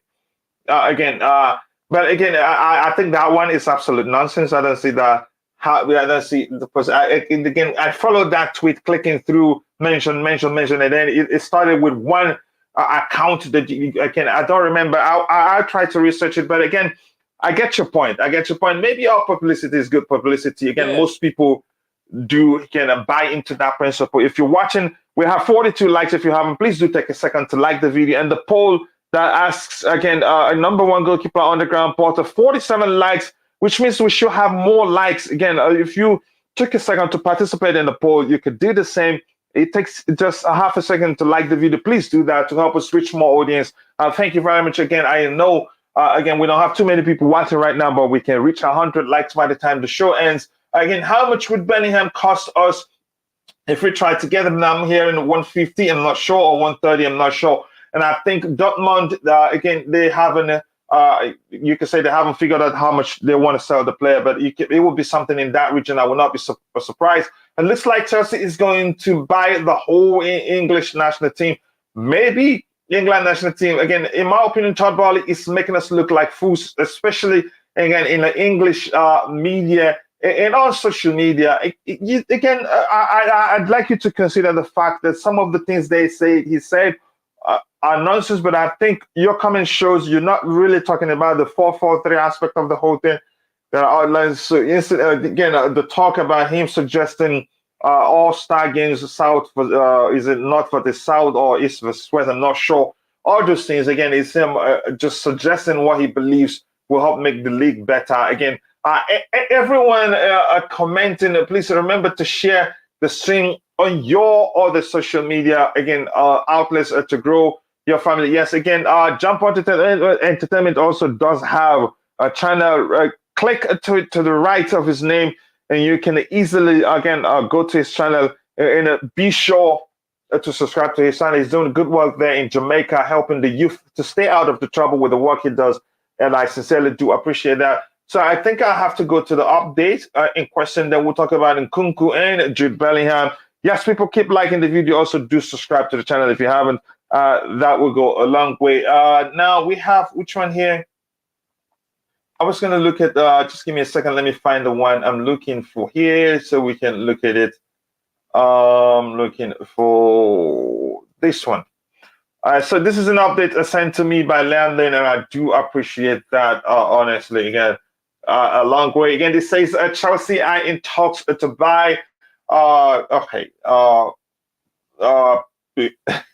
Rodrigo, help me with the name. If you can. I'm not good at pronouncing. Portimonense. Okay. Portimonense is Portimonense again, who are fourth in Portuguese fourth division, and that's a part of the plan of the club to have a satellite clubs, if you prefer, or maybe have feeder clubs. I haven't. Rodrigo, your thoughts on that? The last time we talked about it here, we went into the discussion how that can lead to a lot of issues in football. Because if Manchester City are doing that already, but you can say their case is different. They don't have two European clubs. The chances of this pot money, it's a European club, since it's in Portugal, gets a chance to make it to the first division, to Champions League, and then we have Chelsea that also belongs to the same person. We argued about, again, conflicts of interest. Again, the chances of clubs cheating or having their sister clubs do them a favor one way or the other. Already cheating exists in football. We've had cases where clubs, again, in the world where clubs find a way to get all the clubs to do them a favor. You can say that would be much easier when you have some individual or same consortium owning multiple clubs in the same continent that play, European football in this case. Is this something you're concerned? If you want to talk about the positives, do you see any negatives? Let me just leave it to you that way. Okay, so ethically, if you look at it, ethically, this is wrong. You shouldn't have, like you mentioned, it diminished competition. Even if this Portimonense make it to the Champions League. Oh yeah, that sounds like the correct pronunciation. Portimonense. Thank you. Yeah. But go ahead. Yeah, if say they make it to the Champions League, right? Even if like say they're in a group where we won a favor from them. In a scenario, we're not even in the same group, but they're in a group where we want a favor from them to eliminate a direct rival, and then it brings a lot of questions. Like even in the domestic league, it brings a lot of conflict of interest. It brings a lot of ethical problem. But put that aside, the good thing would be when you look at players' development. That's amazing. That means we don't have to learn play. We can have a program for each player and the system the player will play in, how the development will go, how many games the player can get. So that's a positive that you get from buying sister clubs. But I don't think football should go in this direction. This is where we're talking about franchise model and bringing this. Again, it will sound like we bashing on Americans. Like an American. I don't know if this actually happened in the US. I'm not really familiar with American sports where I'm not either. Again, this creates an issue. Except if they should put a rule in place or a regulation in place, prevents clubs to buy two clubs more than one club. To own more than one club, owners to own more than one club in the same continent. This will, in the long run, I keep saying it, create a problem again for football. It create a problem. Like I was hearing, he's trying to buy Lyon as well in France. This club in Portugal, and maybe some other club in Belgium. That is really bad. Spanish league. He's trying to get. Yeah, I'm back now, guys. Sorry. He's trying to get. I'll bring you in because this is the topic. Yeah, go ahead, Rodrigo. Yeah, I'm scared of competition. I think it's good for us as if we want to be selfish for our young players. This is brilliant. So that means our academy, we can send obviously our future stars to these clubs, and then we can build that network of where our players can develop and still play in really good competition. Like imagine sending a kid on loan to Portugal and play in the Portuguese first division. That's a really good experience. But the only thing is competition. Football, sport is all about, the spirit of sport is about fairness, having a fair competition. You can't have a club that has 6 sister clubs that compete in the Champions League, for example. What happens when we play against them? So what? Are they gonna give us a free passage and so we can go to the next round? That's just wrong. I mean, apart from that, commercially, players development, this is brilliant. It's a brilliant model. It's a good idea. Again, being selfish, being the importance of how it will help the Chelsea Football Club. It's a good idea, but in the long run, I'm still concerned. We need to but go ahead, Rodrigo. We need to look at the Red Bull model, because that's the model that Todd Bowley mentioned in his speech. So you wanna have that Red Bull model, but I don't know, how does RB Leipzig and Salzburg? I don't think they've ever played against each other. Yeah, because remember when during the cell conundrum of Chelsea Football Club, one of those, I think, is it Pagliuca? One of the exactly. So the argument was that he'd have to sell some percentage of that club, not to be a majority owner there. And then that led to us asking the question the last time we talked about this particular topic. How is Red Bull Salzburg able to get away with it? They have 2 Red Bull clubs in Europe. One is Salzburg, one is Leipzig. IBZ was able to go into details how he thinks they're able to, exploit a certain loophole that it was Lee that raised. I'm still concerned. I think this shouldn't be allowed. As much as I know it benefits Chelsea in a big way, it shouldn't be allowed. It's creating a problem. And the more smart people get into that, the more they see they can do that. But again, it leaves a room, huge room open for problems in the future. Go ahead, IBZ. Why is that a problem? Why is it a problem for him to buy another club? Let me say it again. Now, for instance, again, we Chelsea are in talks to buy a Portimonense, Portuguese in 4th division. Let's say this club makes it to to the 1st division and able to get a Champions League football. Now, we've had cheating issues in football where clubs get clubs to do them a favor. Either to make it to Champions League, I don't remember the stories exactly. Either to a certain result to go their way for them something they want to happen in their favor to happen. How are you going to guarantee that in the future 2 clubs owned by a single entity or maybe a consortium such as the Clear Lake consortium isn't going to find a way to influence results elsewhere just to favor one of the clubs? That's like an allegation.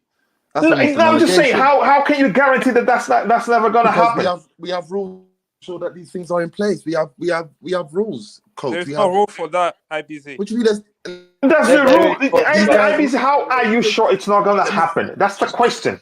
Because my man will be in serious trouble, coach. He'll be in serious trouble. We will be in serious trouble by FIFA, by UEFA. Can I ask you this? Criminals don't. Let me just say this quickly. Armed robbers don't go to rob a house fearing they're gonna get into serious trouble. The only thing they know is that they're gonna get away with it. Hang on. Wait, and then you seriously? You seriously? Do you get my analogy now? I get your analogy, but you seriously think with based off your analogy, that's almost a allegation that these are already have ill-mannered already going into this. And I'm just saying that we're creating room. We're creating room for that to happen in football. The world we live in is messed up anyway. One part of the world is eating, the other part is not. It's not balanced anyway. So there's bad people in everything. There's bad people everywhere. But for the suggestion that what Todd Bowley is doing is going to create some sort of ill-mannered situation, it's a bit unfair. Now, I know the guy's been doing chatty-patty and he's been doing the most without doing certain things. I'm not blaming Todd Bowley and I'm not name-calling. I'm saying for football overall, and that was why we talked about the RB model. Again, in the case of Manchester City, you could say they're playing this so safe at this point. They don't own. Do they own 2 European clubs? I don't think so. Well, they got stakes in Girona. They have 2 European clubs too. Paloma. Yeah. Okay. Even if that's the case, my point is, if we have too many of these, which means the bigger the chances of again such issues occurring in the future. We have to be factual here. I'm not specifically blaming Bolly. No, I like him. I like what he's done so far, and I believe Chelsea will do quite well under him. Again, but I'm just saying this issue of allowing a single entity or a consortium or an individual to own multiple clubs in the same continent that ends up in the future competing in the same competition. Remember what I just said. In the case of Pagliuca, who wanted to buy Chelsea, also he was being asked again. He was being asked, okay. We're being told that he's going to sell some percentage of his ownership at Atalanta. He's a majority shareholder right now to be able to be a Chelsea. Or if he ends up buying Chelsea, he can't own them both. He can't be a majority shareholder in both. But go ahead with what you were saying. What I'm saying, yeah. All right, realistically, yeah, the likelihood that this team is going to jump from the 4th tier and end up in European echelons competing with European teams is a bit. No, obviously, they're 4th in Portugal 1st division. I mean, look at that. They're in the 4th tier. Are they in the 4th tier or are they in the Liga North? The tweet says 4th in the 1st division. I don't know what the. This exactly. let me. All right, even still. Let me actually look at the table. The Portuguese. But go ahead with your argument. Even still, yeah. Like I don't believe this potentially will infiltrate our situation. We won't need to be worried. I don't. So you don't think this leaves room for any sort of issues, any sort of ethical issues, conflict of interest in the future? It will create issues, coach. And obviously, this is why we have people in place to make sure they're auditing these situations. People are monitoring Chelsea's bid for. Again, every bid for a club will have to be sanctioned under FIFA. It will have to be sanctioned under UEFA. Yeah. We're not just going to buy out and buy this club and it will be done. FIFA will need to sign off on it. UEFA will need to sign off on it before that's done. And they will look at the legalities of the surrounding. They'll look at the potential of what if this could be a situation in which we will now, be in competition with a, conflict of interest in Europa League. They'll look into that. And I don't believe that will be a case. Now, I don't want to deflect. Leipzig and Salzburg is completely different. Leipzig, Red Bull own Leipzig. Salzburg, they're just a shirt sponsor for Salzburg. Oh, okay. You get so that's the difference between the two. But why they're the same name? How about Red Bull? That's what I'm saying. Red Bull own RB Leipzig. For Salzburg, they're just a shirt sponsor. They're just a mere shirt sponsor. Really? Yeah. That's it. Yeah. But they still bear the name, the name Red Bull, Salzburg, Red Bull, RB. It's Rosenberg. It's Rasen. Man, my German is very rubbish, guys. Sorry, but it's Rasen. It's not Red Bull, but it's Rasen. Okay, but let's go to the aspect of this being a problem in the future. With the only way I can see it being a problem if this team becomes the top echelon of Portuguese football. I don't believe the likes of Benfica. They're fourth. Pay attention to what Rodrigo is telling you. They're 4th in the 1st division. My guy. No, Rodrigo, you're wrong. They're in the 1st bit. They're not 4th. Okay, you don't see it being an issue. Okay, I agree. I get your argument. It's the 2nd division. Dan, I've got the league table here. Dan, I'm telling you now, this team, you're saying this team's over a top like the likes of Porto, Benfica, and all that lot. Dan, if Chelsea, with Chelsea help, this club, if Chelsea pump, what help can Chelsea give them? I agree on the IBC. This is let's say in hindsight. This is but let me just ask you this quickly, IBC. Do you think the possibility is there? Let alone let it be that there are measures in place. Okay. There are measures in place to avoid it happening, or measures in place to stop it from happening, or measures in place to punish those who indulge in such, you could say, malpractice in football. But do you agree that leaves room for that possibility for that to happen? I'll answer. Let me just put it in layman terms. Yeah, obviously we're in talks to purchase this club. Yeah, I don't think, the purchase of this club means it will be the forefront of their brand. I think Chelsea Football Club is the forefront of the brand, but this is just an affiliation, as like the Manchester City model. Manchester City is the forefront of the brand. Everything else are subsidiaries, be it in Mumbai, Australia, New York, or wherever. There's subsidiaries, and this will be the case for us. I don't see. Let me just say this. Let me just say this again, IBZ. I get your argument, and I think your tone have actually changed a bit from the first time we talked about this, and it's good. That's why I love the Blue Morning Show. But what I want to ask you now is this, IBZ, can you just tell me yes or no, looking beyond the fact that there are measures in place designed to stop such malpractice in football, such as getting other clubs to do you a favor or not, there are measures in place to punish any club that indulges in such practice. There are, right? There are. Come on. Okay, looking beyond those things, but do you agree that such models creates room for such things to happen? Yeah, it will. Thank you. That's the point. That's the point. I'm driving at. But that's the same thing of poaching players young from Brazil, bringing them in without any experience and just leaving them in a reserve, sending them out to Europe so they can get a work permit and then bring them back. That will not suffice anymore. There's people that are exploiting that. You know what I'm trying to say? You exploit, everything's there to be exploited. This world is not fair. People and what happens? You get punished for those type of things. We were punished for some sort of situation like that. Manchester City has been fined for some. This is why FFP was brought in. So people are not manipulating the system of just going out, buying in talent from Brazilian talent from Brazil without even playing a single first team for their national team. And then bringing them to England. It's only for money. FFP doesn't look at when you sign young players. That's the sport arbitration something. This situation here is actually touched to the soul of competition. This is a serious thing. This is bad. I don't think for Chelsea, yes, it's good. But imagine, let me give you a scenario. We have a good academy. We say Cobham is the best academy in the world, yeah? So we take all I think it's La Masia, but Chelsea fan was... You can say for the past 5-6 years, I think we've been better. Go on, my brother. All our top Cobham academy players, top players. We send them to Portimonense. Then right now, after 7 games, they're 4th in the league, right? Imagine in the near future, they have all our top talent. Now they're pushing for a league title in Portugal. They win the league title. Now they've qualified because in Portugal you get 2 Champions League positions. Yeah, say they finish 2nd in the Portuguese league, so they'll go to the Champions League. Now you have 2 clubs. But when you be worried about that, no, but you lot are forgetting things. You lot are forgetting. Let me you lot are forgetting something. Yeah.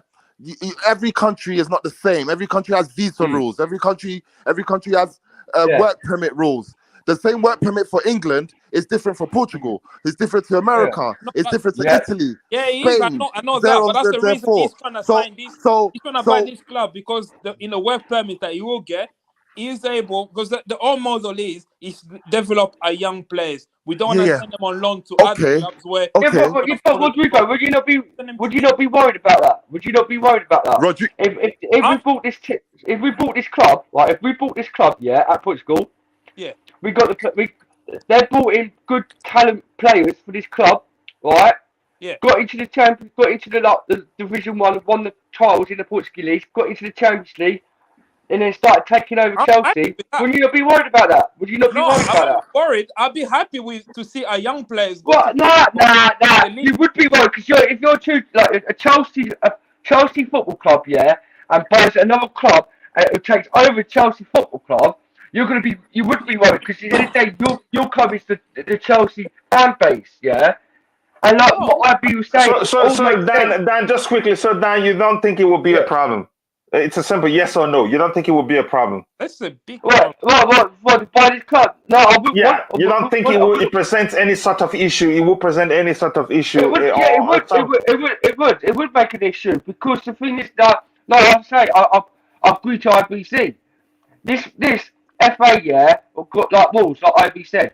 Everything what IB said is truly facts, right? Because you've got to see sense, coach, right? Like, just say, like, the likes of little Neymar Jr. was at this club, like, best talents, like, people like Dan, Right, no. play clubs, bro. What do you go? Just listen. Right, just listen to me. What I'm gonna say. Yeah. Right. I'm saying if you've got like young talents like from Real Madrid stars, Barcelona stars, Chelsea, Man City, Arsenal, all them talents build into that club, right? And they've gone higher level from each side, from the base, yeah, and got world class talent in that club, and does really well in the Portuguese First League. Then started winning the Champions League, and then next week taking over Chelsea. You're gonna think to yourself, what is this club? Yeah, why have we bought this club? Why are you more interested in doing stuff like that club and not doing it at the base of Chelsea Football Club? So you're thinking Todd Boehly is buying Portimonense to keep Portimonense as low as possible to just be they're buying this. Yeah, exactly. Exactly my point. But you know what? Let's move on from this topic, please. I think it's become over time. It's become a back and forth thing. Rodrigo, let me start with you again. I want us to quickly, because we have just a few minutes to round up. Talk about Nkunku, then go to round up with Jude Bellingham. In Nkunku's case, Rodrigo, I know you can argue. Some people say it's just another version. He will be again another case of Timo Werner's case, but I think it's more he's technically gifted more than Timo Werner is. Do we really need him, or should we even be looking to sign him? Yeah, you know, Nkunku, yeah. Last year, I didn't jump on a bandwagon. Everyone was like, oh, yeah, Nkunku, this and this season. I've watched closely. I haven't seen anything. I don't know if is he been injured or what. I haven't heard his name. So to say we don't need him, that's a bit much, because we know the state of our attack. We need help. We need to get any sort of talent that we can get in. So I think it's gonna be cheaper this summer, £60 million, right? He's released because he signed a new deal last season in the summer, I think, and then it has a new release clause of 60 million. I think we should keep monitoring. That's the famous verb Chelsea like to do, to monitor. So we all like monitoring players. So we should keep monitoring the situation with Nkunku, see if he changes. Because I'm not convinced yet with this guy. He's good technically. I've seen him play for France as well. He's good on the ball, but I'm not convinced yet. I'd like to see more of this guy. I think I watched him this season closely, but so far I haven't been impressed, to be honest. I feel like he hasn't lived to the same level as last season. In fact, I feel like Timo Werner has been like Leipzig focal point. I thought he would be, but yeah. We should keep watching him. But it's really a difficult one. It's hard. The release clause is affordable. Yeah, until he comes and plays at Chelsea, that's when you tell, okay, he's really a good fit. Some people say, go ahead. The release clause is not like Rafael Leao or anything, so it's actually quite attainable. Yeah, it's only 60 million. So if he does well this season, I think we should go for him. I think we should, because I think we built a good relationship with Leipzig now. We send them Werner discount price. So if we come in and trigger that release clause, we should probably get him. We need to watch him again. We need to watch him closely this season. So far, I don't know. I don't think he's been. No, I don't think has he even scored. I don't know. I don't think he's been as good as last season. It could be one season wonder. Who knows? I'm not seeing anything regarding his clause here. His contract expires in 2026, which means he has 4 more years left. Go ahead. No. I'll check. Someone else can go, because I thought I saw a release clause. So if that's not the case, then that's a head scratch. Yeah, his market value on transfer market is $8 million. Around 60 plus, maybe. But I heard he had a buyer clause right now, which again I think will be much more higher than what we're hearing. Yes, people. Yeah, go ahead. Yeah, there is. Fabrizio on the tweet when he signed a contract on the 23rd of June said, there's a 60 million euro release clause on his contract that will be triggered next summer. Yeah, the question. If we're looking at Trossard, Brighton, which might for cheaper, indirectly said he wants to come to Chelsea. Again, I know you probably must have read that. Why look at Nkunku at that price again? To me, it just doesn't make any sense. Trossard has played in the Premier League. He's played on the ground Porter. Even if you argue they're both two different players, I think we're not looking at anything again in the attack in the number 9 area. I don't think. Again, it depends on how well again Broya does, and you could argue also how well Aubameyang does. I think those players will come good. If we're looking at Trossard, I don't think it would make sense to pay that much money for Nkunku. No. Again, that's how I feel. What do you think? To get him overall. I think if we overall attack, then fair enough, we can get him. But at this stage, I said just keep an eye on it. Keep an eye. I think it will be like one of those situations that might change in the summer because we don't know about Graham Potter brought his own recruitment analyst. So maybe with this guy, you know how I think Brighton was signing players from nowhere. Maybe that's the strategy we might even go for because we don't know. Like what IBC said, our priority. I know it's a boring thing to keep saying. We need a director of football. I mean, I know we want to talk about signing players and stuff, but the key signing that we have to do is that director of football. Because I feel like I don't think we should be going for high profile, again, expensive players such as no high profile guys. No. I'll stay away from all these guys for now. Obviously, I want to see Nkunku at Chelsea, or I want to see. Just quickly, what I want to say is this: it seems Todd Boehly is a numbers man, and again, he works with a certain approach. I forgot what it's called. Is it the cybermetrics or what? If he's into that, and it probably before he talks to the sporting director, he probably will go through his numbers, does the thing, and come say, "We need these players." So why do we need the director of football after all? If that's the case, because there will be a clash of approaches. No, the director of football is a broader role because when the guy comes with numbers, it comes with numbers and tell the director of football these are the players, blah blah blah. But maybe the director of football, who's gonna go make the first contact with the club?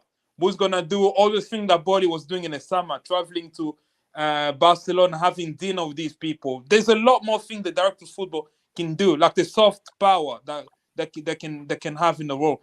Now, so you don't think the numbers man and the DOF will clash? Because if it's into the numbers like we've heard, he probably only goes to the director of football only when he thinks that player. Again, we've done we've applied the approach to looking at the player. I think we want this one. Do you think he'd care what the DOF says? Yes. Are you talking about Boehly or the Boehly himself? He came in with an approach in mind. No, we need to cut. But Mr. Boehly, please, Mr. Todd Boehly, please, we need to cut you out of all this process. You are the big man, Chelsea. We don't want you to get in player recruitment. We don't want you to be involved in any of this. You are the visionary here. You see the long-term vision. Get out the office. Right, now back to earth, the grand people. So, because Graham Potter brought his own guy. So that guy that Potter brought in should work under the director of football. The director of football has a broader role. I think he's the guy that will have the soft touch and the soft power to nudge the deals that way. Yeah.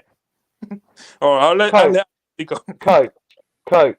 With the situation with Todd Boehly, with like what Rico's saying, it's true facts what is going on.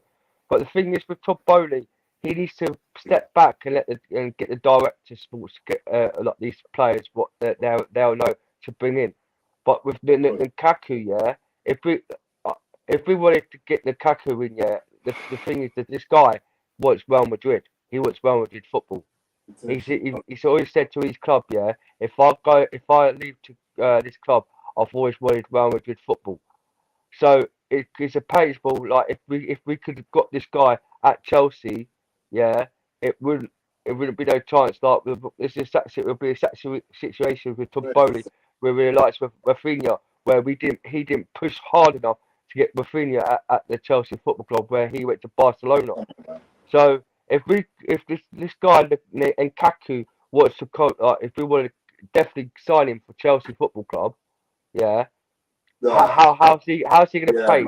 How's he going to change his mind? Praise his mind to have him at Chelsea. What would he say to get him convinced to come to Chelsea over Real Madrid? Because it's the likes of Todd Bowley. If we could try and get this player at a football club, he will have to have some way to get him to change his mind to come to play for Chelsea Football Club. Because this guy, Nkunku, he's always said in his career, after when he leaves his football Leipzig, are you talking about Lukaku? What are you talking about, Lukaku? No, all right. I think I understand this argument. I think he's trying to tell us the importance of having a director of football. That Todd Bowley didn't push hard enough for Rafinha, which I disagree. We had the beat in. Our beat was accepted. The player wanted to go somewhere else. It's not about convincing the player. But that's why we'll move on from that. But thank you for that input, Dan. They said he has a release clause when he signed it during the summer, when he extended his contract. Rodrigo saying we sold Werner at a discount price. Yeah, good.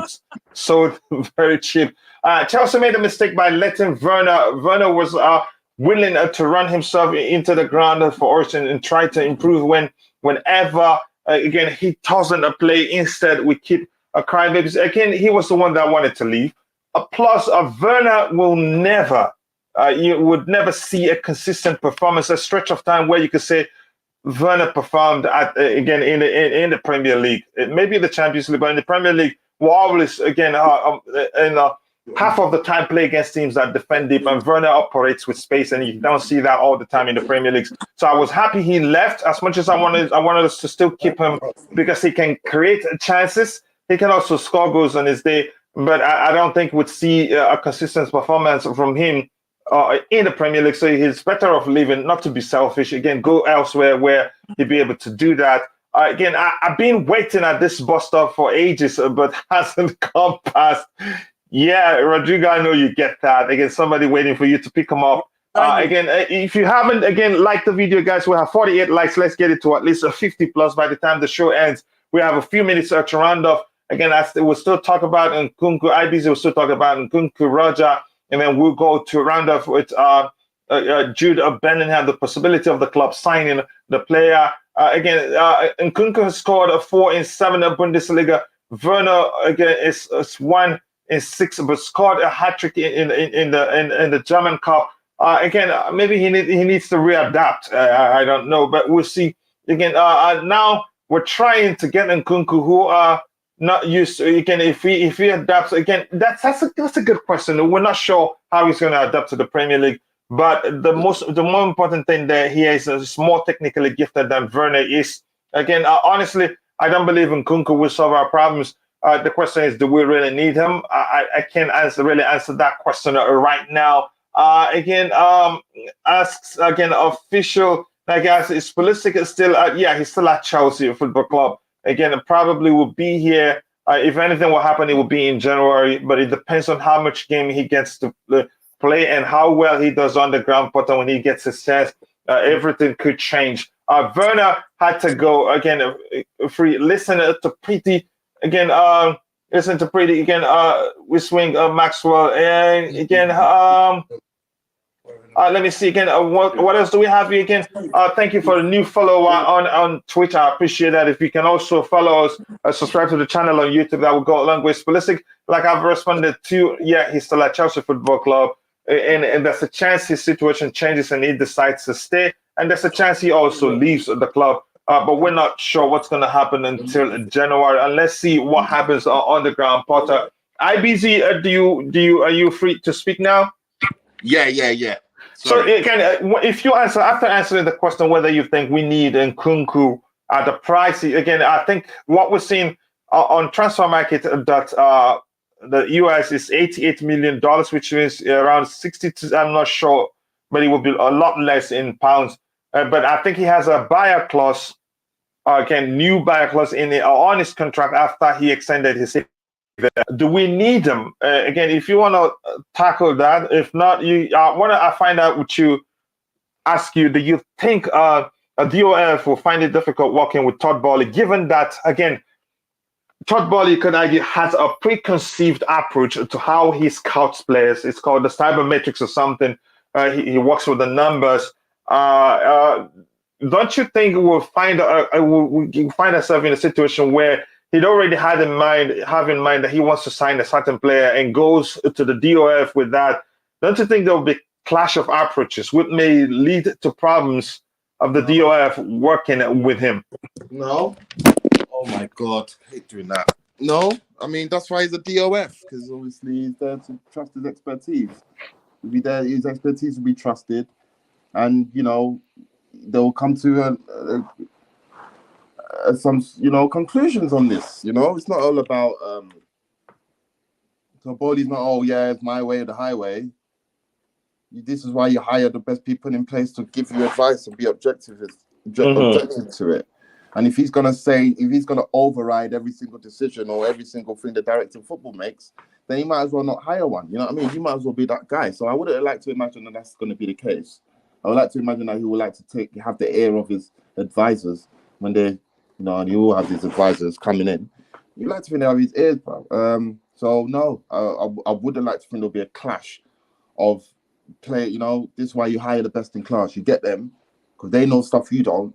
You learn from them. Obviously, you have your input as well. You come to an understanding. I think there's a high chance that will happen. That is only if they don't, educate the incoming DOF. Look, this is what we do. Are you going to adapt to our approach of scouting players? If you will, then good. If they don't discuss that in advance, the chances of that issue arising will be very high. Because you don't, it's just like not explaining, again, you're hiring somebody for a certain role in the company, again, who's acquainted to a particular approach to that. You're hiring them to bring them in and then say, okay, this is how we want you to approach it, not the way you've always done it. Now, there's a chance that there will be clash of approaches. But go ahead. Again,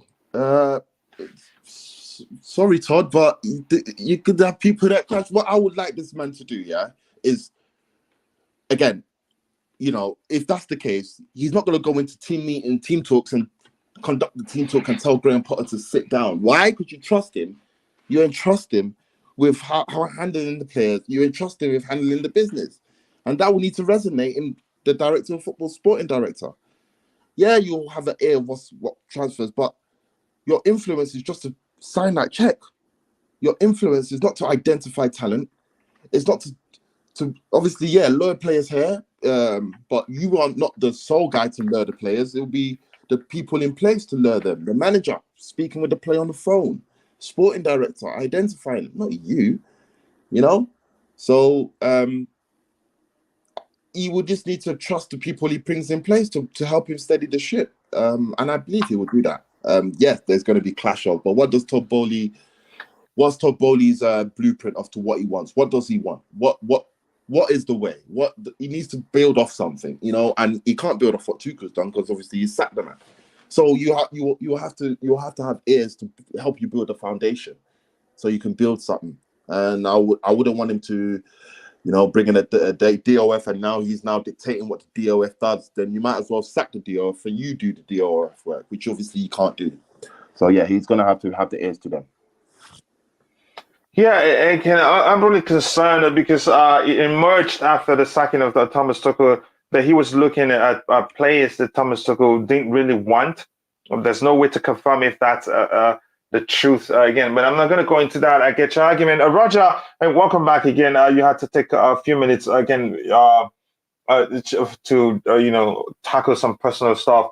Your thoughts again? Do you want to talk about the club's pursuit of interest in Nkunku, or do you just want to go into whether you think there will be an issue with the DOF and Todd Boehly, since Todd Boehly, came into the business with a preconceived approach on how to scout players, which you could argue there's a chance the DOF wouldn't be interested in that, except if they have an agreement before hiring the DOF that this is how we approach it. Are you going to adopt to that? Because if they don't, there will be clash of approaches, which may lead to serious issues.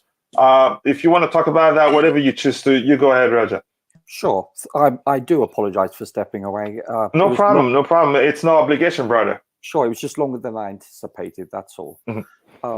So what I want to say about this is you're correct. I believe, first and foremost, we should indeed hire a DOF because we have to follow that person, that DOF's principles, how the philosophy in which he wishes to take the club forward, and that has to be, I should imagine, in alignment with the head coach / manager.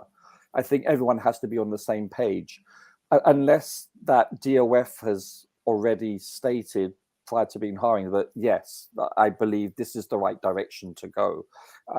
If that is not the case, I think that's a fruitless purchase, or any other purchases for that matter.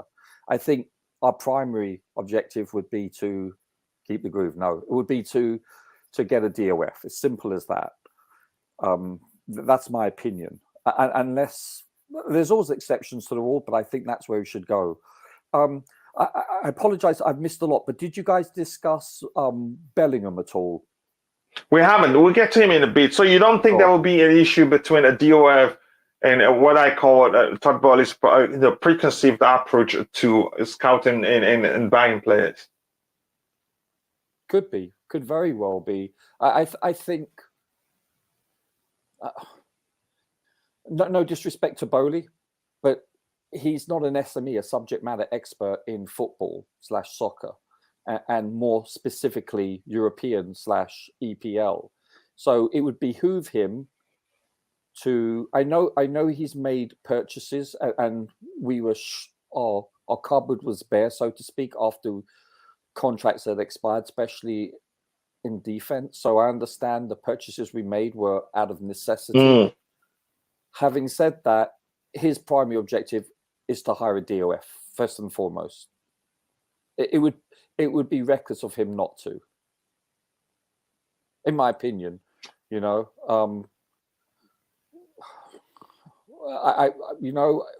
if we don't and we do splash the cash on X, Y, and Z players, and then we hire a DOF, and that person, whether it be a male or female, says, you know what, this X, Y, and Z doesn't fit into my philosophy or direction, and the same can be said of Potter, then you know what, A, that's going to cause friction, B, that's financially not the most optimal approach, and C, that that doesn't bode well for the club, period. And forget about image, but we're going to look like fools also. But that's the least of our problems. I think for philosophical and strategic reasons, that would be an error if we don't hire one first. Yeah, again, except if they before hiring the new DOF, let them know, okay, this is how we like to do things. Are you okay with that? Can you adapt to that? Because you can't just hire somebody and then redefine what they believe was the job description on the fly. That can cause a lot of issues. But coach, also I want to say one thing. I would rather us wait until, what's his name, the former Liverpool, is it Edwards or something? I forgot his name. Michael Edwards? DOF for Liverpool. Yeah, Michael Edwards. He's taken a year off for personal reasons. If he is the man that you believe can take your club forward to a level that you wish to attain, and you believe he's the only person that is qualified to do so, I would say we take a year off and wait for him to come into the fold, assuming that he's agreed to do so. Getting the right person, don't just hire any DOF also, just for the sake of it. You have to hire the right people. It's so critical, just like a manager, possibly more important in some regards, So I believe acquiring and identifying the right person is integral to our success in the future.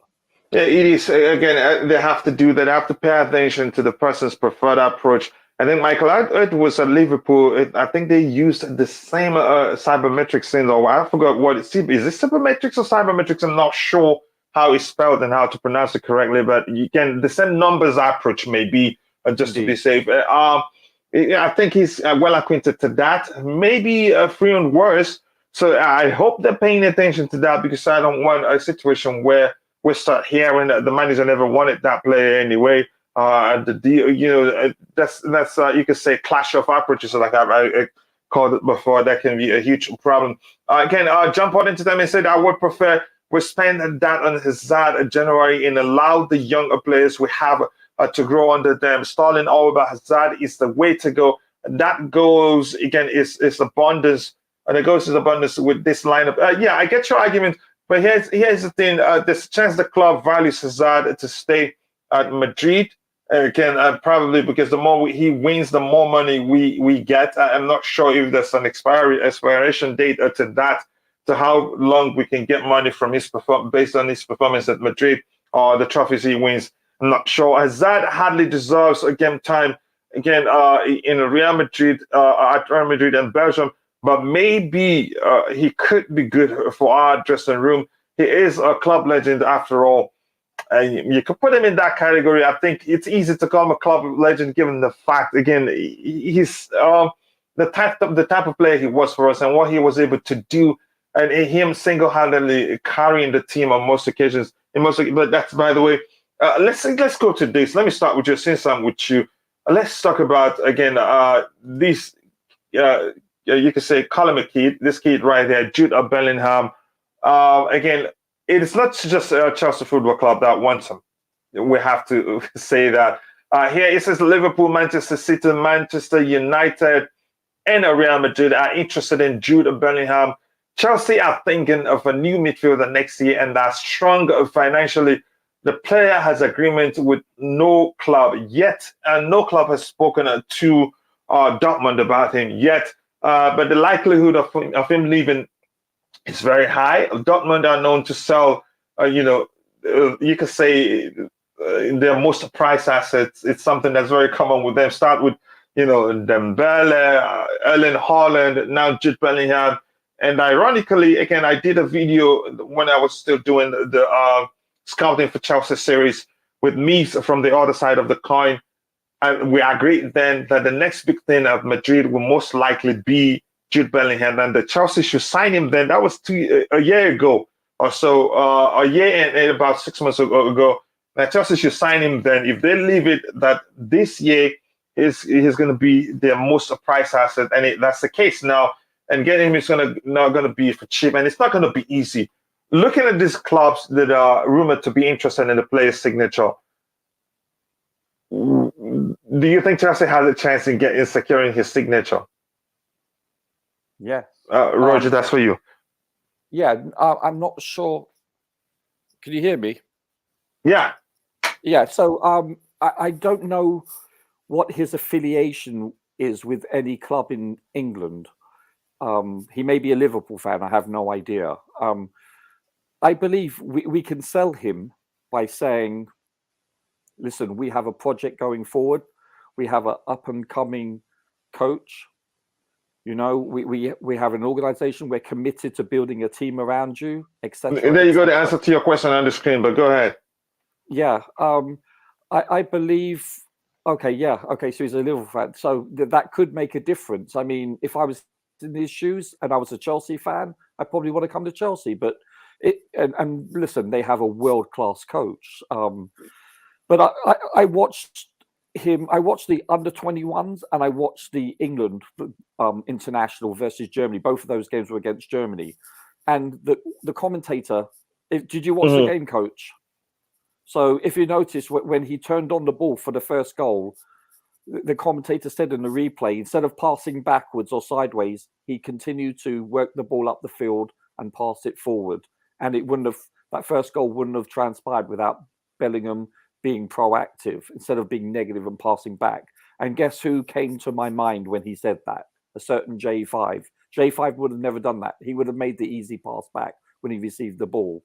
That's the difference. That's an aspect of his game. For someone that, let's be honest here, he's awfully young. He's a teenager. He shows and exhibits so much maturity well beyond his years. Not just his physicality and his technical ability. I'm talking about, more importantly, what's between his ears. He is astute and, cerebral for a person of his age. He looks like a veteran. It's mind-boggling when you consider, yes, I'm biased, I'm English, but I'm just talking about analytically speaking. Look, the Germans waxed lyrical about him, and they couldn't believe that he wasn't involved in the international games prior to the last couple of weeks, because for a year or so they've been saying, why isn't he in the England squad playing?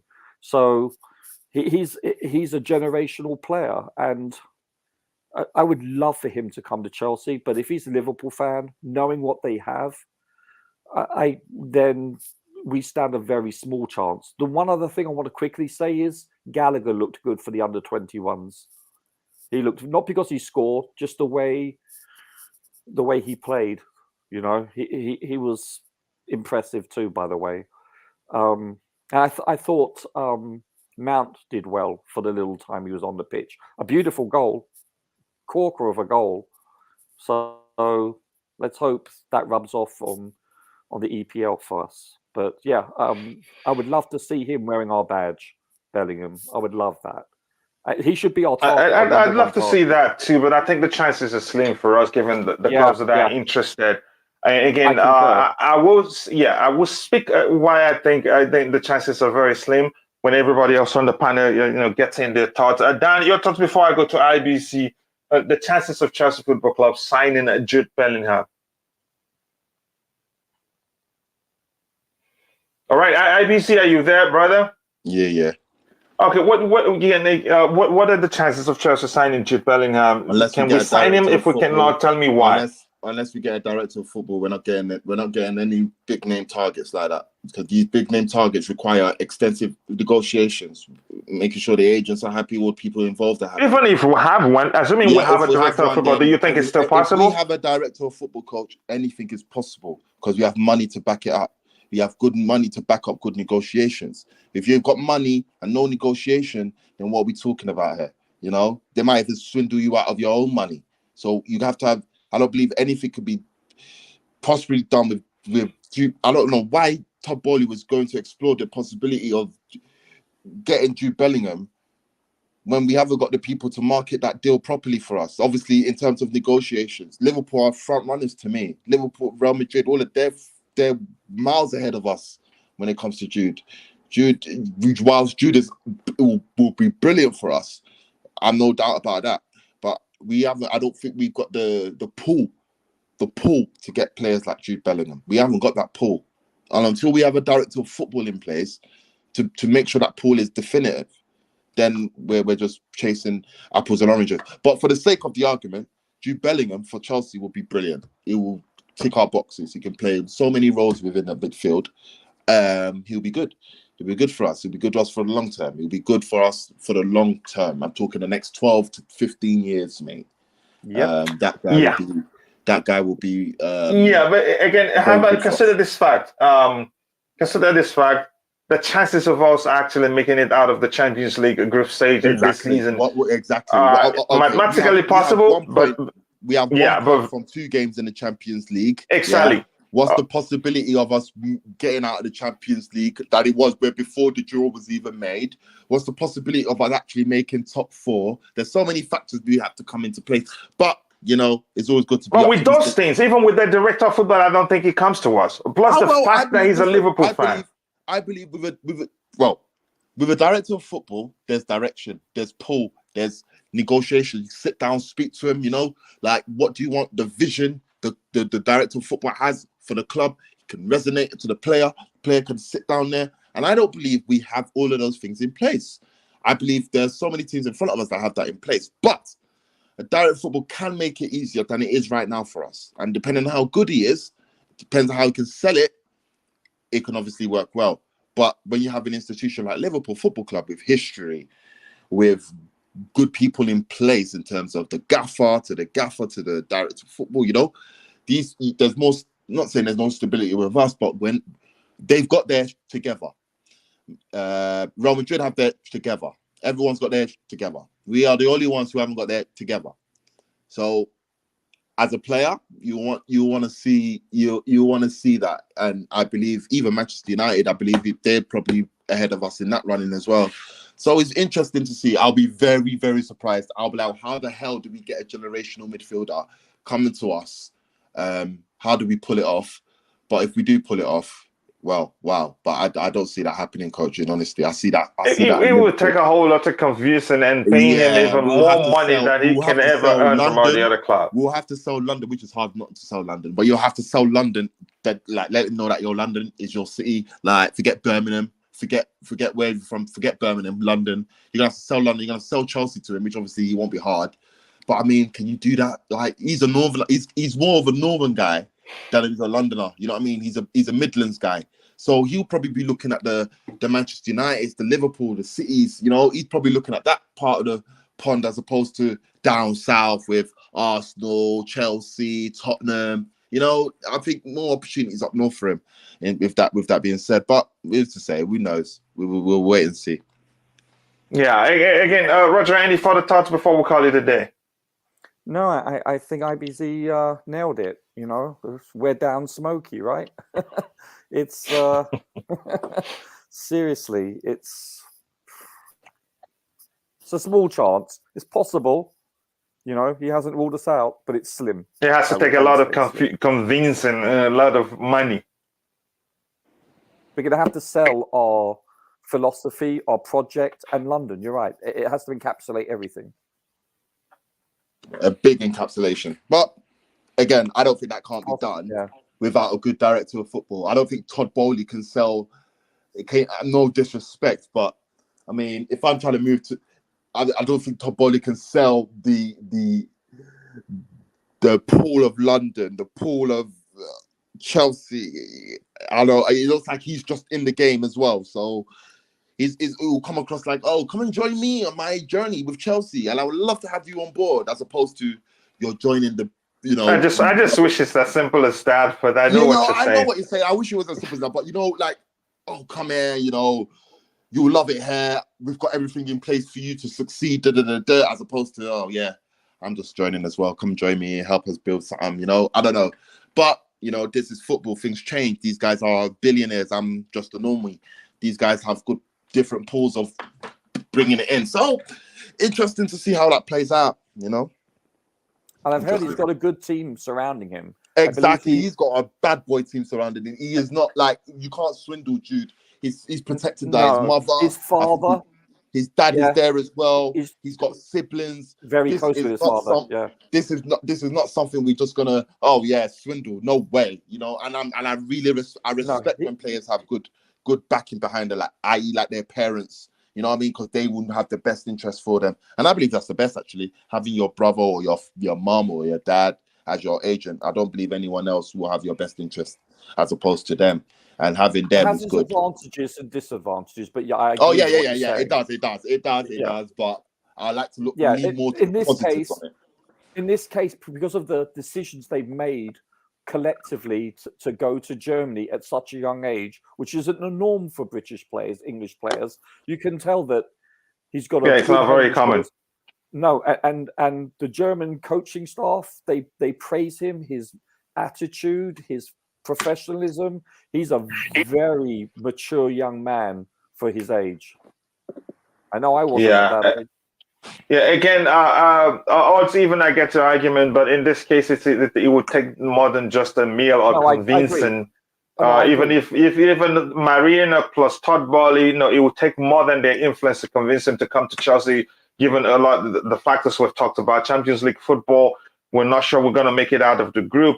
We're also not sure if we're actually make it to the top four, let alone be part of the Champions League the coming season. So with that, again, we've come to the end of the show. Again, I have to go take care of something, and I cannot thank you guys enough for finding the time to join. I want to say thank you to IBZ, thank you to Roger, again, for finding the time to join the show. Thank you to Chelsea Dan, who launched his channel. That you're a mod now, so you can always share the link to your channel. Something as Jamport Entertainment, you can always share the link to your channel so people can check it. You don't even need to ask me. You just type, you guys in the chat, just type in Chelsea Dan on YouTube. You'll see my between me. No problem.